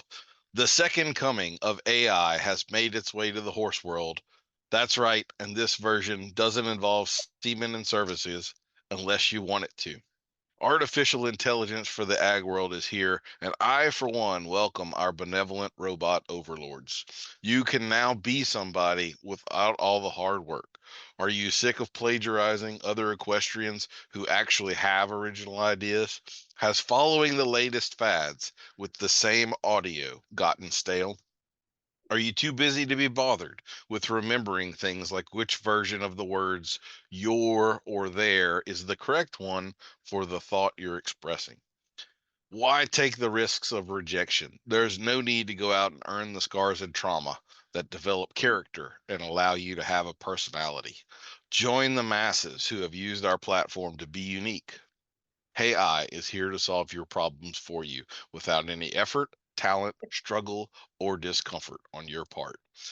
If you've been dreaming of being an equine influencer, Hey I will take those dreams from the clouds of your mind to the offshore cloud of our servers. That's right. Horse farms are now being replaced by server farms. It's the wave of the future. Have you ever wanted to represent yourself as a high level rider doing majestic and impossible things at Liberty, jumping huge things with perfect form, looking as dapper as Tom Selleck and Sam Elliott astride a cow horse? Well, Hey I can make all of that come true, and we just need your headshot. You don't even have to select your own filter anymore, as we'll take care of any wrinkles, blemishes, and put your computer generated body in perfect form that even the Facebook Mafia can't find fault with. Are you a Bay Horse Mafia member? Well, we can set you up on a bay, pick their white markings and dapples as you like. It's all of the credibility without having to have any of the skill, timing, or horsemanship. Would you like to be portrayed on social media as though you are tossing hay to a hungry herd off of a sleigh in a -40 blizzard, but you want that portrayal while on a beach in Bermuda? We got you. Would you like to have your own supplement out there to ensure your financial future? Hey, I will select from the easiest and least expensive to source ingredients we could find and come up with your own research to back up the efficacy of your claims. You just sit back and collect the crypto. Welcome to the future. Hey, I will make you the equestrian of your dreams and make you seem articulate and thoughtful as well. It's easy, and we all know that easy is best. Hey, I consider them influenced. All You right. know what? You had me at no talent, effort, or experience required. Have you ever, that's pretty good. Have you ever actually stopped to say what AI is saying about your posts? No, I have not. Because that is like an option, and it's like right there above the comments on your post, and you can click on it. And Okay. it is makes a person a little, it's an unsettling feeling, to say the least, at how it can instantly take my meandering 15-minute reads and put them into about 4 sentences, just like that. It's like, yeah, we're gonna be obsolete pretty soon. I like that. That's pretty funny. Thank you. I But find it scary as hell. it's funny because it's sadly true. Yeah. It's like giving everyone access to an intellectual atom bomb. I mean, it is way more power than the average person needs in the palm of their hand. I think it scares the hell out of me. It really does. Well, if it's a little bit like the Jedi Force, right? Hmm. If it could just always be used for good rather than evil. Yeah. I mean, Yes, ma'am. right. But I suspect it is going to be a very real part of the business world, and hence everyone else here. And it's certainly, I mean, start looking it up on your own post. You're like, oh, be damned. It's like, I'll yeah. I'll check it out. I've kind of made a conscious effort to not interact with it in any way, shape, or form up Yeah, well, until what it now, but does I is it guess takes it takes a long-winded gentleman like yourself and turns it into a 15-second read. hmm. Yeah. See, what are all the cutesy and ellipses gonna? I mean, like those things are there for importance and not.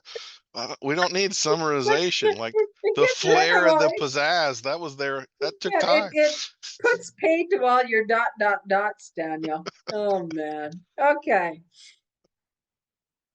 Well, shifting gears a little bit, you recently made several posts about two horses that you have with Mm. some health issues. So, would you mind getting into that a little bit and some of your experiences with them and your audience? Because they've now kind of become a part of that journey with you.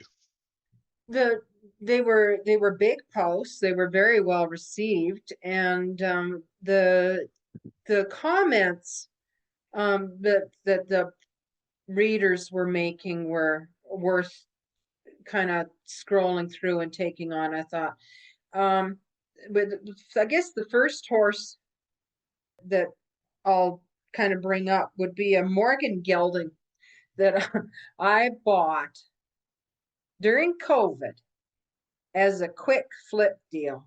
I mean, already you can see this. The universe is looking down at me going, well, let's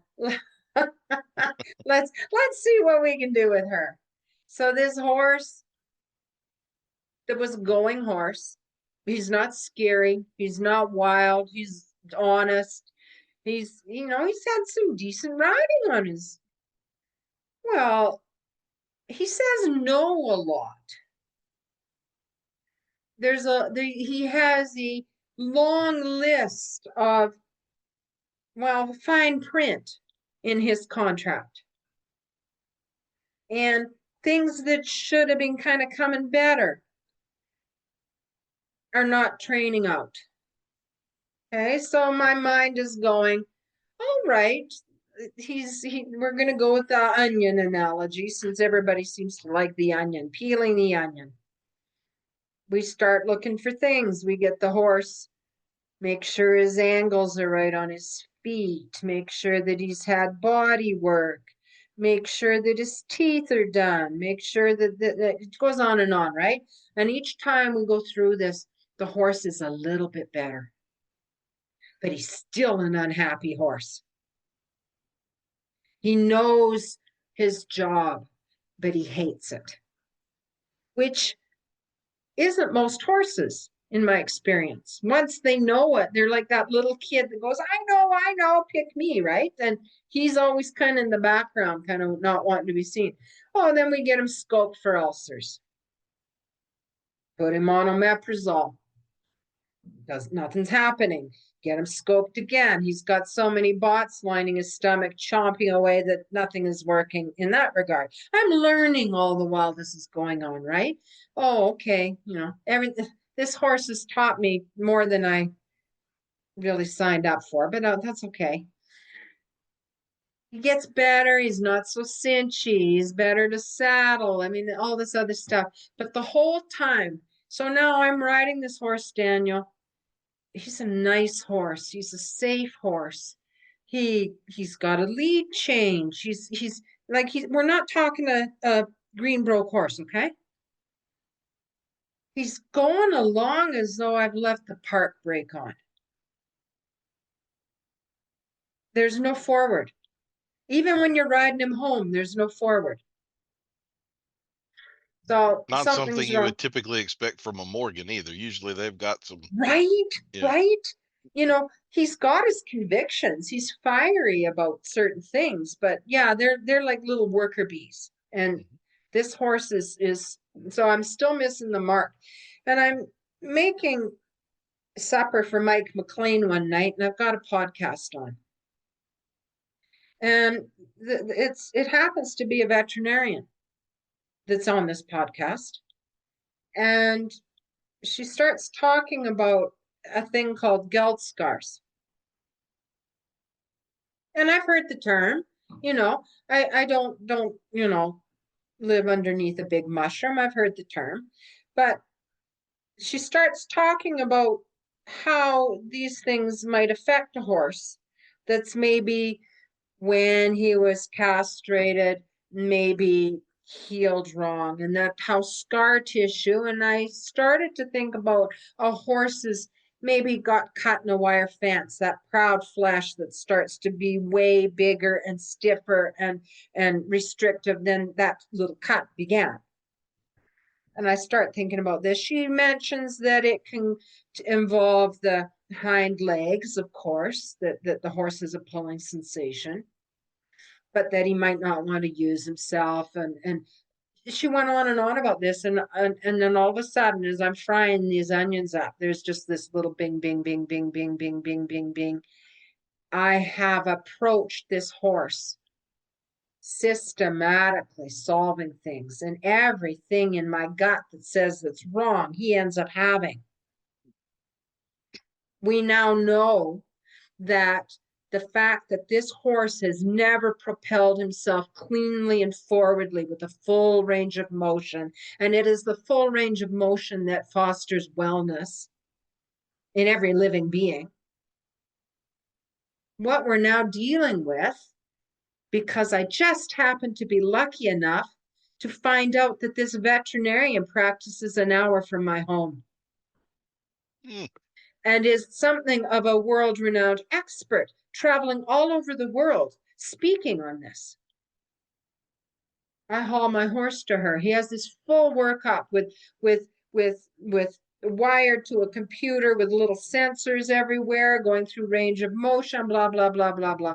Turns out he's got advanced arthritis in both hocks and stifles. So he's had those injected. He's on meds to deal with arthritis. But still, this gall scar thing interests me. He is going next week to get that manipulated and torn apart. And she said it's a lot like taking a sticky price tag off or removing Velcro. You can loosen these adhesions. But as we're going through all of this, and it was a long wait list to get him in, I waited for 3 months to get this horse in. As I'm thinking about it, looking about it, watching him in the herd, my eye immediately goes to this horse that's in our family, this Cinnabar horse that we raised. Mike's family has raised this line of horses since before the First World War, which is rather phenomenal in this day and age. All the female lines. So Granny was able to name the horses by the mares, the stallions, all the way back to the 1930s when she couldn't remember anymore. So we know a lot about this horse. We've ridden his mother, his grandmother, great-grandmother in my lifetime. They're all weird horses. But I think because they're all kind of interesting, strange horses, we got a little confused. We didn't realize that this horse had something wrong with him. We just thought he was weird. I called up this vet and I said, I got another horse here and he's an older ranch horse, but there's something really, really wrong with him. And she said, bring him down. She's so busy. I took him down in a blizzard because she had a cancellation. We unloaded him. He went through all the testing and everything. His adhesions, because she's using ultrasound, as well as, manually testing on him. His adhesions, Daniel, are going all the way up from his scrotum inside him, all the way up to his, just below his spine. It's changed how his SI joint is sitting. His bladder is adhered to these scars, and his spleen is pulled back into his left flank. So this horse has been under the most strange forces ever since he was gelded. And we actually had him done with a veterinarian and a good procedure. It wasn't as though it was done in a dusty corral sort of thing with a jackknife. Daniel, the horse was sore for 2 or 3 days. He was on pain meds after he had been manipulated and whatnot changed. We are dealing with an entirely different horse. His entire posture is different. He's always had rather a flat croup. He's standing there like this now. He's loping around. He's high energy. He's enthusiastic. Like, how many? So I asked her, I said, how many horses are going around right now with this geld scar issue? Because how do you know how we heal? Some of us don't heal well from a surgery. We'll get a big scar or whatnot that has to be dealt with or not. She said, well, I would estimate 75 to 80% of geldings have some sort of scarring that's interfering with the freedom of how they use their hind end. She said, but I might be a little skewed because I'm only dealing with problem horses. Mm-hmm. So I wrote about it. And I guess what surprised me is knowing that it's out there, knowing that it was, finding out that it was such a surprise to so many people. I've talked about it with my own farm vet, whose response was, well, there's always something new coming down the pike. You can, jump on the bandwagon or not. So I was like, okay, that wasn't really the response I was expecting from him. He's a great guy. What are your thoughts? Well, when I went to England last year to do a bit talk at Jim Masterson's international gathering, he had a veterinarian there, a guy named Dr. Tom Beach, who bills himself as the osteopathic vet. So he kind of went through vet school and all, and then afterwards got into what you might call the alternative modalities, osteopathy and that kind of stuff. And I knew that was on. Those guys aren't easy to find. Yes, ma'am. And so I'd never met him, never heard of him or anything like that. And I saw this on the agenda, and I'm thinking, like, how is this? It specifically says he's going to talk about geld scars. And I'm thinking, like, how is this guy going to talk for 2 hours about this? Like, I had seen people, body workers, go up to where the scrotum is and massage a little there, and maybe the horse gets a little groin release and it has an effect. But I'm like, I could see him going for 5 minutes, stretches it to 10, and no, I mean, he went into slicing kind of like a MRI, a slice of the vertebra, and you see where the ureter, because the kidneys are up in the lumbar, but then the ureters don't just come straight down like that. Yeah. It's an over and around, and it was one of the most fascinating presentations I have ever sat through, and I could listen to him for 2 more hours, and he had enough to say about it. I'm sure he could have gone on for 2 more hours, and it really changed. Like, he's going in rectally to palpate, and I'm sure she was doing the same thing. It was really an eye-opening sort of thing, and I had the same thought, like, how many horses have I ridden that you felt like there was physically more they could do, but there was kind of always a wall there, and you couldn't quite, and they just wound up a disappointment, kind of like, how many of those horses do you think this was what was going on? And like, I have seen, when you started talking about that, oddly enough, the very first thing that popped into my mind before I knew you were getting into the geld scars and all was a gelding that I had dealt with that was the same kind of thing. No forward, pretty decent horse, but like, you all you were getting was 50% of what you knew was there. And it wound up being that he had a very massive, painful bean, and they debeaned him, and he was a different horse, a few days later. And so you kind of do wonder sometimes. I come at things from more of the behaviorist side, and I know some of these vets, like I have seen vets that talk about things, this problem and yada yada yada, and then when you really pick them down on it, you realize that they see 3 horses a year that are exhibit. So they make it sound like it's super common, and in reality, all they look at is problem horses, and all they see is 3 a year, right? So but some of these things, the geld scar deal, it kind of fascinates me now, and I really do kind of think, and here in the US, I don't really know of anybody that's doing that kind of work. I'll tell you what, when I found out that this vet speaks all over, and she is working very closely with a licensed osteopath, so you're getting a whole lot of different sort of modalities in this one visit. It's like science-based like crazy, it's not just somebody going, energy work or whatever. It's pretty much covering all the bases, whatever you're kind of, we're all sort of, science tends to speak to me, get me picked up pretty good. I certainly have felt it. Like you say, we all have immediately a horse comes to mind. This is a really good horse. Why is he not fun to ride? This is a really good horse, but like, what's wrong with it?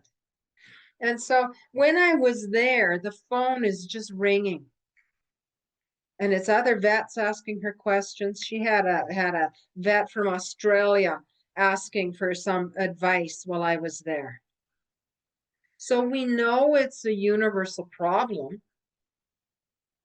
but we're at a situation right now where I think people are realizing in their heart of hearts that this definitely is a thing that exists. And it was like me frying the onions up to make the chili. As soon as she started talking about how this runs through the horse, I was just like somebody was hammering on a pie plate. Bing, bing, bing, bing, bing. This is your $1 million winner. And of course, it's come at a bit of a price, because now I've got another horse in my life and I'm going, this isn't cheap treatment, right? This isn't cheap treatment. And I got another gelding out here, and we got a big herd of horses. And I'm going, you need to see her. And like we found out with the Morgan, it's not just so much the gilt scar, because if this has gone unaddressed for a certain amount of time, whenever the horse is not moving freely, he's going to have compensation issues. So now at my very best situation, I've got a horse that I thought I was getting fixed. Now I've got a horse that's got serious arthritis, and he is going to get to the stage where that is not manageable. And I will have to be, making the hard call, which is kind of sad because this was a sale horse. But he's really added to my education, unpalatable though it has been. Yeah. But I don't know when it's going to be easy. That was a really hard thing for me, the people that contacted me. And I don't have my contact information readily available, which is one of the reasons, one of my tips for surviving social media, by the way. Don't be too easy to contact. Yes, ma'am. The heartbreaking stories of people are going, where do I find somebody who will treat this as a thing? And who knows what to do about it? I don't know. I don't have answers for that. Well, I'm sure it will catch on. Sometimes things are just a little slower. And when I think of some of the ridiculous things that catch on, and then you see a modality like this that really probably should be a lot more widespread and isn't, it's like the what Facebook post is going to hit, right? Like there's no rhyme or reason. We're doing things that are ridiculous. You're a cutting horse guy, so you would like this. The little Morgan. I kind of work him on the flag sometimes, hey? Helps him really understand, like, to use his body and his hind end, and makes sense to him. He's a smart guy. He'll start out on that flag doing a couple of really nice turns, Daniel. And then all of a sudden says no. I knew in my heart of hearts, in my gut, that something is hurting this horse. But I've been through so much. I have spent so much money on this horse. Yes, ma'am. But that's the stage we're at right now. I wrote a story about it, and there were sure lots of people that it hit home for. Yeah. Well, hopefully in the wash it will all work out, and you did at least your Cinnabar horse. Like I'm assuming the prognosis there is much better. You're not talking about him having arthritis and injuries like that. So he's got some rehabilitation exercises that we have to do, which you're going to be very surprised. Saying that hugely sarcastically, involves quite a bit of reining back. Right? So yes, ma'am. So if it was such a bad thing, how come all of our body workers tell us to rebuild our horses by, starting in hand on the ground, making sure that he's got a good posture and he's swinging through the hips, 8 or 10 feet, rest for a minute, do some stretches, and then do some more backing up. There'll be trot poles when we're not, my trot poles are frozen under the tundra right now, but, we're plugging away. I'll tell you, rehab exercises will really take on a new meaning when it's 32 below. I'm sure. Yes, yeah. Ma'am. But no, he's got an excellent prognosis. And he's a 16-year-old high mileage horse. Yes, ma'am. let's talk about reining back a little bit and unpack that, because that's one of those things, like as a cutting horse guy, that is an indispensable part of what we're like. You spend the first year training a cutting horse saying, no, get on your butt. No, get on your butt. Like that's what you do. To the point that a cutting horse turnaround, he's stepping back when he's doing his turnaround, right? You know what I'm saying here. Yes, ma'am. And like on a cow horse, and this is one of the first things that we have to do if we get a cutting horse that flunked out, he wasn't good enough to be a cutter. He might make a cow horse, working cow horse. Yes, ma'am. He's got to do his turnarounds crossing over in front because he always has to have forward motion, right? So that's one of the first fundamental things we have to change from the cutting horse, because the cutting horse is really instilled to suck back. Yeah. But like that's one of the things, if you look at the classical definition of collection, lowering of the 3 joints of the hind end, we get that in cutting horses within a matter of months. And then you see other people that are waiting till a horse is 8 or 10 before they start to back them up at all.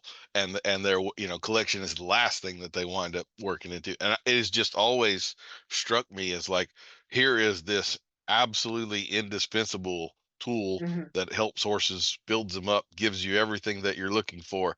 And yet there's a blind eye turned to it in so much of the world. To a degree, there was this classical dressage guy, pretty famous on social media and all of that. And I have a Lusitano gelding. And when I first got him, I'm thinking, I'm gonna do the Doma Vaquera thing on this horse. And so I reached out to this guy just kind of out of the blue. And I think it was based off of something he said in one of his videos. And I basically asked him, with my experience in this, I see backing a horse up as such an indispensable part of getting all of this done.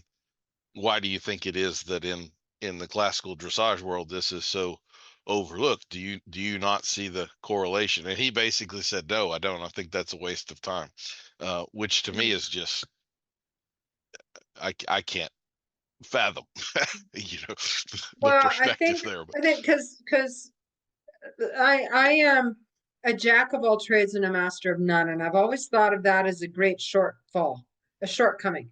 That the minute a sport or discipline gets technically difficult or financially out of my reach, I take my crayons and I go somewhere else.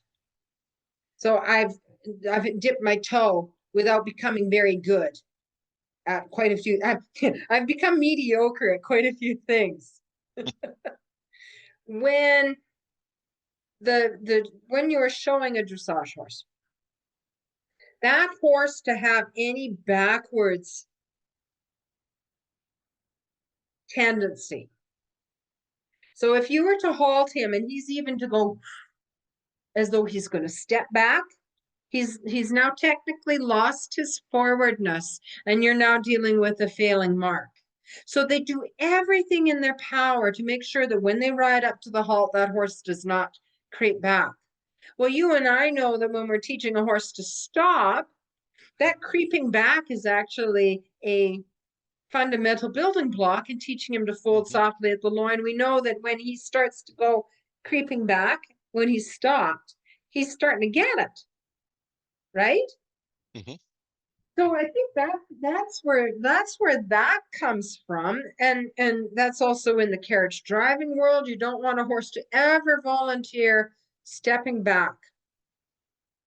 But I agree with you so fully that from a developmental perspective, from also getting the horse to understand how to fold that way without us pulling on him, is so tied up in this ability. Like I spend so much time with my horses backing circles.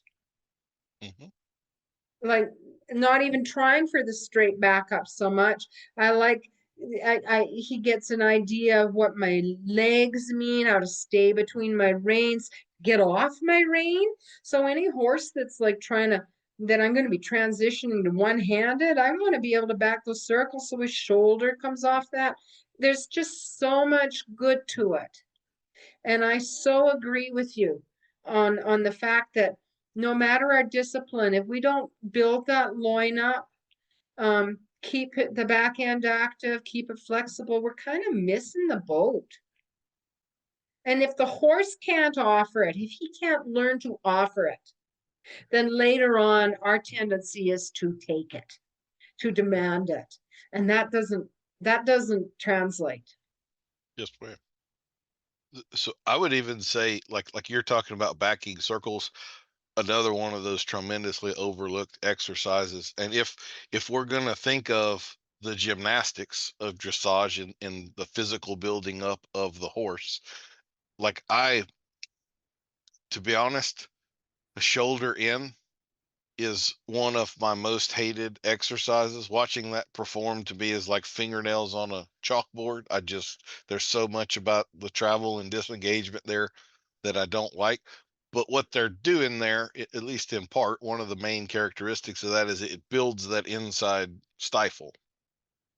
Yes, the carrying leg.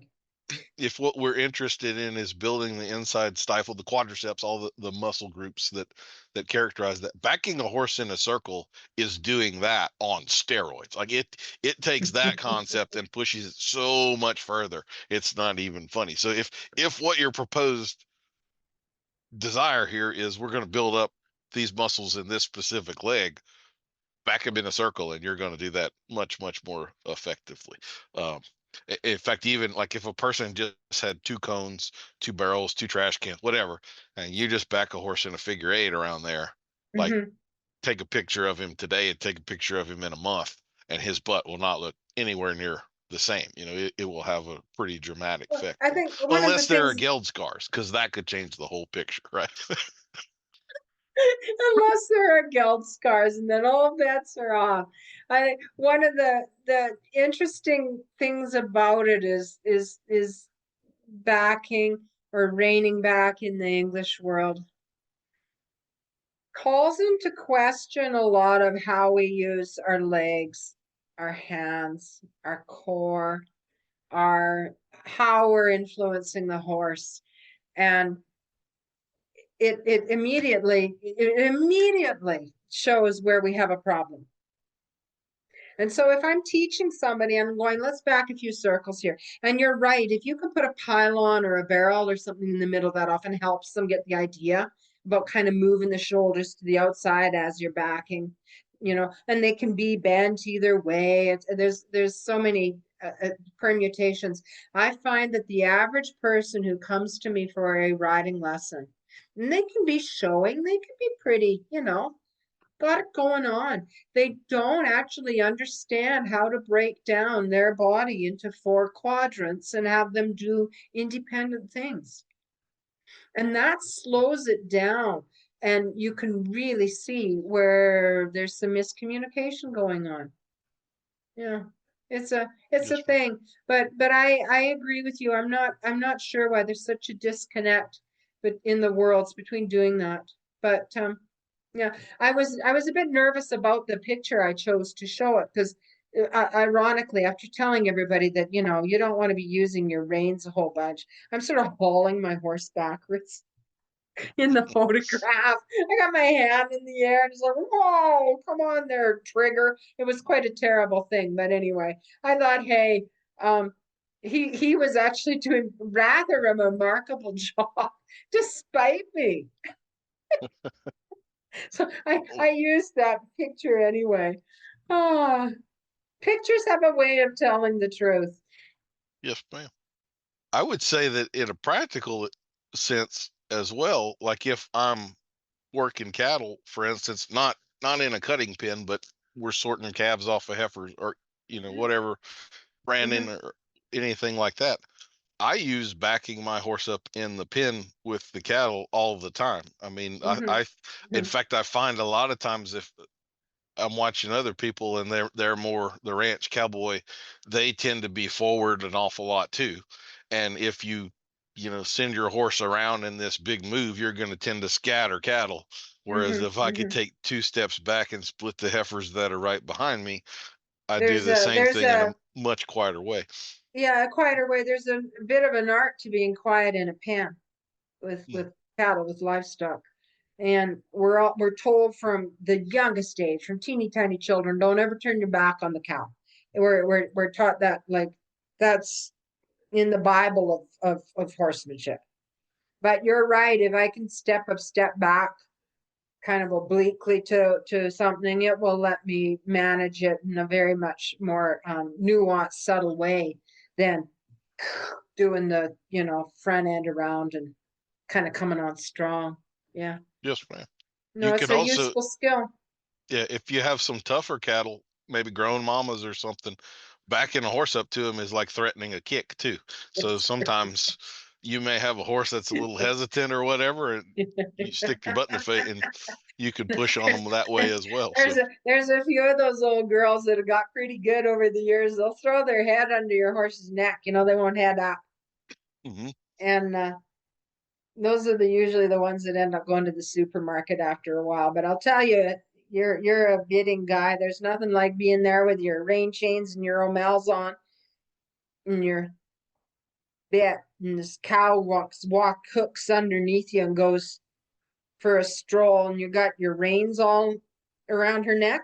She's going under. Yes, ma'am. Yeah, that's always fun.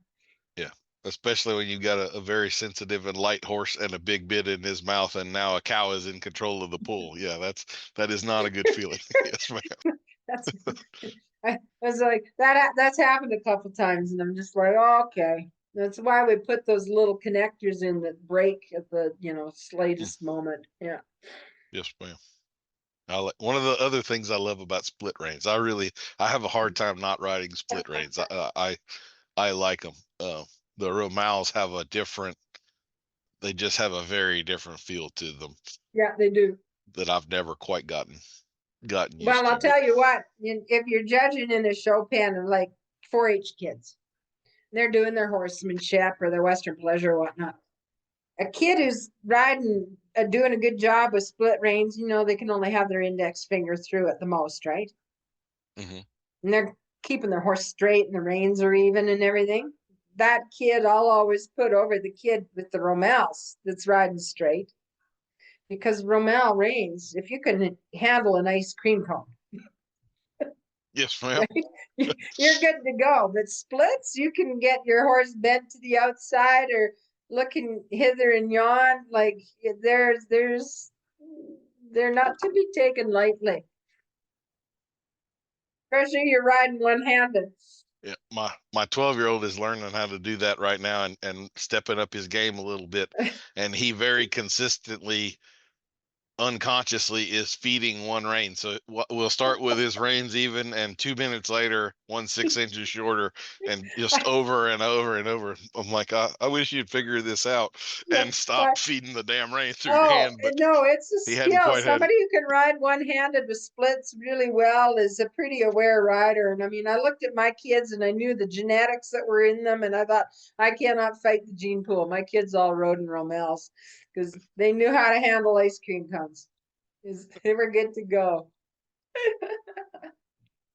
Well, that does bring up, so I asked you in the icebreaker questions about your hands or your legs, and we've now kind of talked about these. So you had a pretty, well, you've had a well-rounded, but kind of both extreme ends of the scale level of training. So for instance, if you go and learn from a German dressage trainer, and then we put you on a spade bit horse, you're probably about to flip that horse over. The way you handle those things is polar opposites. So how has that played out for you, learning kind of the being comfortable on both ends of the scale there? Well, I didn't go right to spade bit horses, but I showed quarter horse lots, so I showed lots of half braid horses. And I showed stock seat equitation and everything as a kid. My German teacher was not what we consider Germanic riding. She was very much about lightness, the horse being elastic, stretching and contracting. It was like playing a squeeze box. And so she gave me a lot of body awareness and a lot of how I affect the horses. But what really brought it home for me was coming to the ranch. I married quite young and riding a different sort of horse. My father-in-law, who is late, he is no longer with us. He's dead and gone, from a very bad horse wreck, actually. Was 68 years old and still starting his own colts, taking them all the way up to the bridle. So I had a very rare opportunity. There's always 30 head of rope saddle horses here at any time. I had a wonderful opportunity of observing a good horseman. And he wasn't a spade bit man, but he did make a nice half-breed bridle horse that worked cows and worked on the rope and whatnot. Getting to ride a lot of horses while I was still young that somebody else had made, all the while that I was making mostly English horses and show ponies to sell. And going, okay, what are the differences here and what are the similarities, Daniel? More and more and more, I came to the realization that the best horses didn't have a whole lot of differences in how they were ridden. They used their bodies. They had their top lines like an upward span of a bridge. They were not relying on the mouth in how they went. They knew their jobs. They loved their jobs. And they were ridden mostly off the seat and legs. And I realized, hey, we make it to be very different. But the horses that I really, really liked to ride and the ones that I really, really wanted to produce were actually had more similarities than not. And I still feel that way. I still feel that way. So I got pretty interested in the spade bit horses. I got mentored by a couple of very good old guys. And they in turn left me their gear, which it was a whole other area, because those old bits that were made in the 1920s and before have a different feel, a different metal, a different balance, a lot more different signal than what I'm seeing newly made now. Even by, and they're just, and here's where I'm going to get woo on you. I got hanging on the wall just behind where I'm sitting right now is a spade bit of G.S. Garcia, and it was in the 1902 catalog. I know the family it came from. It was a wedding present in 1902. When anybody who doesn't understand these bits or doubts them holds this bit in their hand, it immediately just settles into their hand, whatever shape their hand is. It feels warm and beautiful and comfortable. And the weird thing is I've got horses that go well in this bit that I would not call spade bit horses. They're nice bridle horses. They're kind of, whether it's their personality, their prior handling, how their mouth is, how they go. Some horses like a little bit more contact, like they're handheld. So I wouldn't consider all horses go well in this bit. Why is that? There's something coming out of it, emanating out of it, that is beautiful and comforting, and I don't know. So I got very interested in the gear because some is better than others. Some made by the same man. There will be two bits that look identical. And I have a rule. If I have 3 horses that do not go well in one of my bits, it goes for sale on Keystone. It can hang on someone's wall, or it can get buried in my garden. But there is a magic to some of the gear that it's like saddles. We know that there is no such thing as a saddle that will fit all horses, right? My husband has a saddle made by Chuck Storms out of a tree that used to be his grandfather's ranch saddle. That saddle, we will try 6 saddles on a different horse, Daniel. Inevitably, I'll say to Mike, go get the Chuck Storms and we'll see how it's. Do you know what I mean? There's always something that just is some sort of special magic about it. So that started to fire me up. And some of the horses work real well with it, but I've learned that how they're ridden, how they react to the seat, how soft they are, how understanding they are, how they understand my legs. That's where the magic lies. So it's not really magic. Yes, ma'am. I have felt that very same thing with a Hanoverian in a double bridle. But try telling that to people. One thing I'll say too, you mentioned about your father-in-law. This is one of these things that I don't understand about people.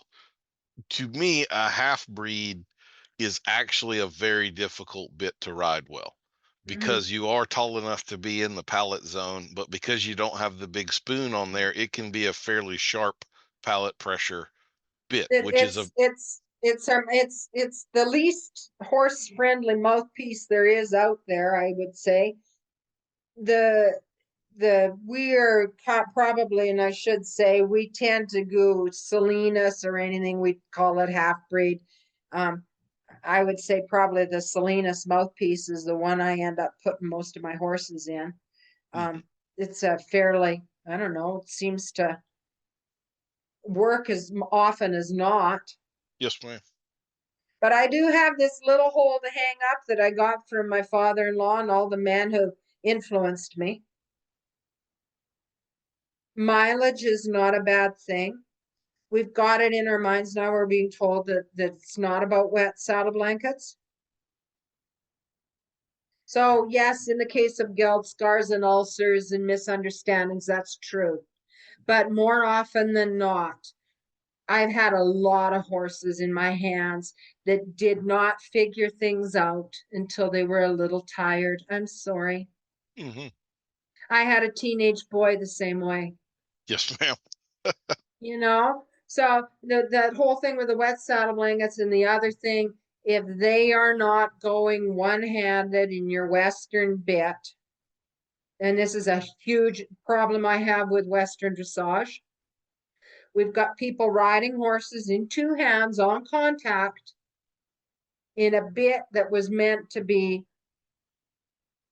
used neck reining with the horse. And so when we're using that gear, if we're going to be respectful of that gear and that tradition, we have to actually see our horses through and show them how to do that. I don't think horses that need to be ridden 2-handed are Western horses. They're carrying a Western saddle as yet. I could say a lot about yes, ma'am. One of the things I teach is that just riding a snaffle in contact is a much more difficult thing to do well than most people realize. And if you're going to take that and amplify it with a curb bit of some kind, like, we just took the 1% of people that can handle the snaffle well, and now we're going to the 1% of the 1%. Like that is, yeah. But the same is true of the double bridle. One of my first lessons with my German teacher would be to ride the horse using only the left snaffle rein. Well, the other rein, no matter which rein we were on, held swinging down under the horse's neck. And then to do the other way. Do you know how hard that is? Yes, ma'am. So her point was, you are not using your hands when I'm telling you I want you to use a hand or the other one. So when people are told more outside rain, more outside rain, more outside rain, has anybody told them that they shouldn't have any contact really with the inside rain when they're doing that? Or do they just pull on both? Yeah. Not according to what my eyes are telling me. Yes, ma'am. They're yeah. It means the inside rain has 5 pounds and the outside rain has 10. That's kind of what they hear that as. Yeah. So it's all, I mean, it's all a matter of degrees, right? Yes, ma'am. I'm learning that maybe and sometimes is a really good answer. I don't have a whole lot else I was going to ask you. I don't know if you want to go much longer, if there's anything that I have gotten that you want to get into that we haven't. There's absolutely nothing you've forgotten. We have solved all of the problems of the world. I think we've thrown enough bait out there to astonish at least one listener. The horses that are waiting for their arthritis meds, I've got 3 of them now on the dole, are waiting for me to get my Carhartts on and go out there. So I'll get out there and do that. This was fun. It was very off the cuff, very last minute. And thank you for allowing me the opportunity to not get nervous to the point of being sick about public speaking. Well, I think you handled it quite well. You were very fun to chat with, and lots of unexpected nuance, which is what I have come to expect from you. So I'm glad you held the high bar I hold you to. Awesome. Anybody listening, your job is to comment on Daniel's podcast with all the different uses you have found for used wiener water. Absolutely. Yes, ma'am. We may have to have a hot dog water sponsor at some point or something like that. Okay, Daniel, you take care. I'm gonna hit the road. Yes, ma'am. Thank you for your time. Yes, ma'am. Okay, bye-bye. Right. Bye-bye.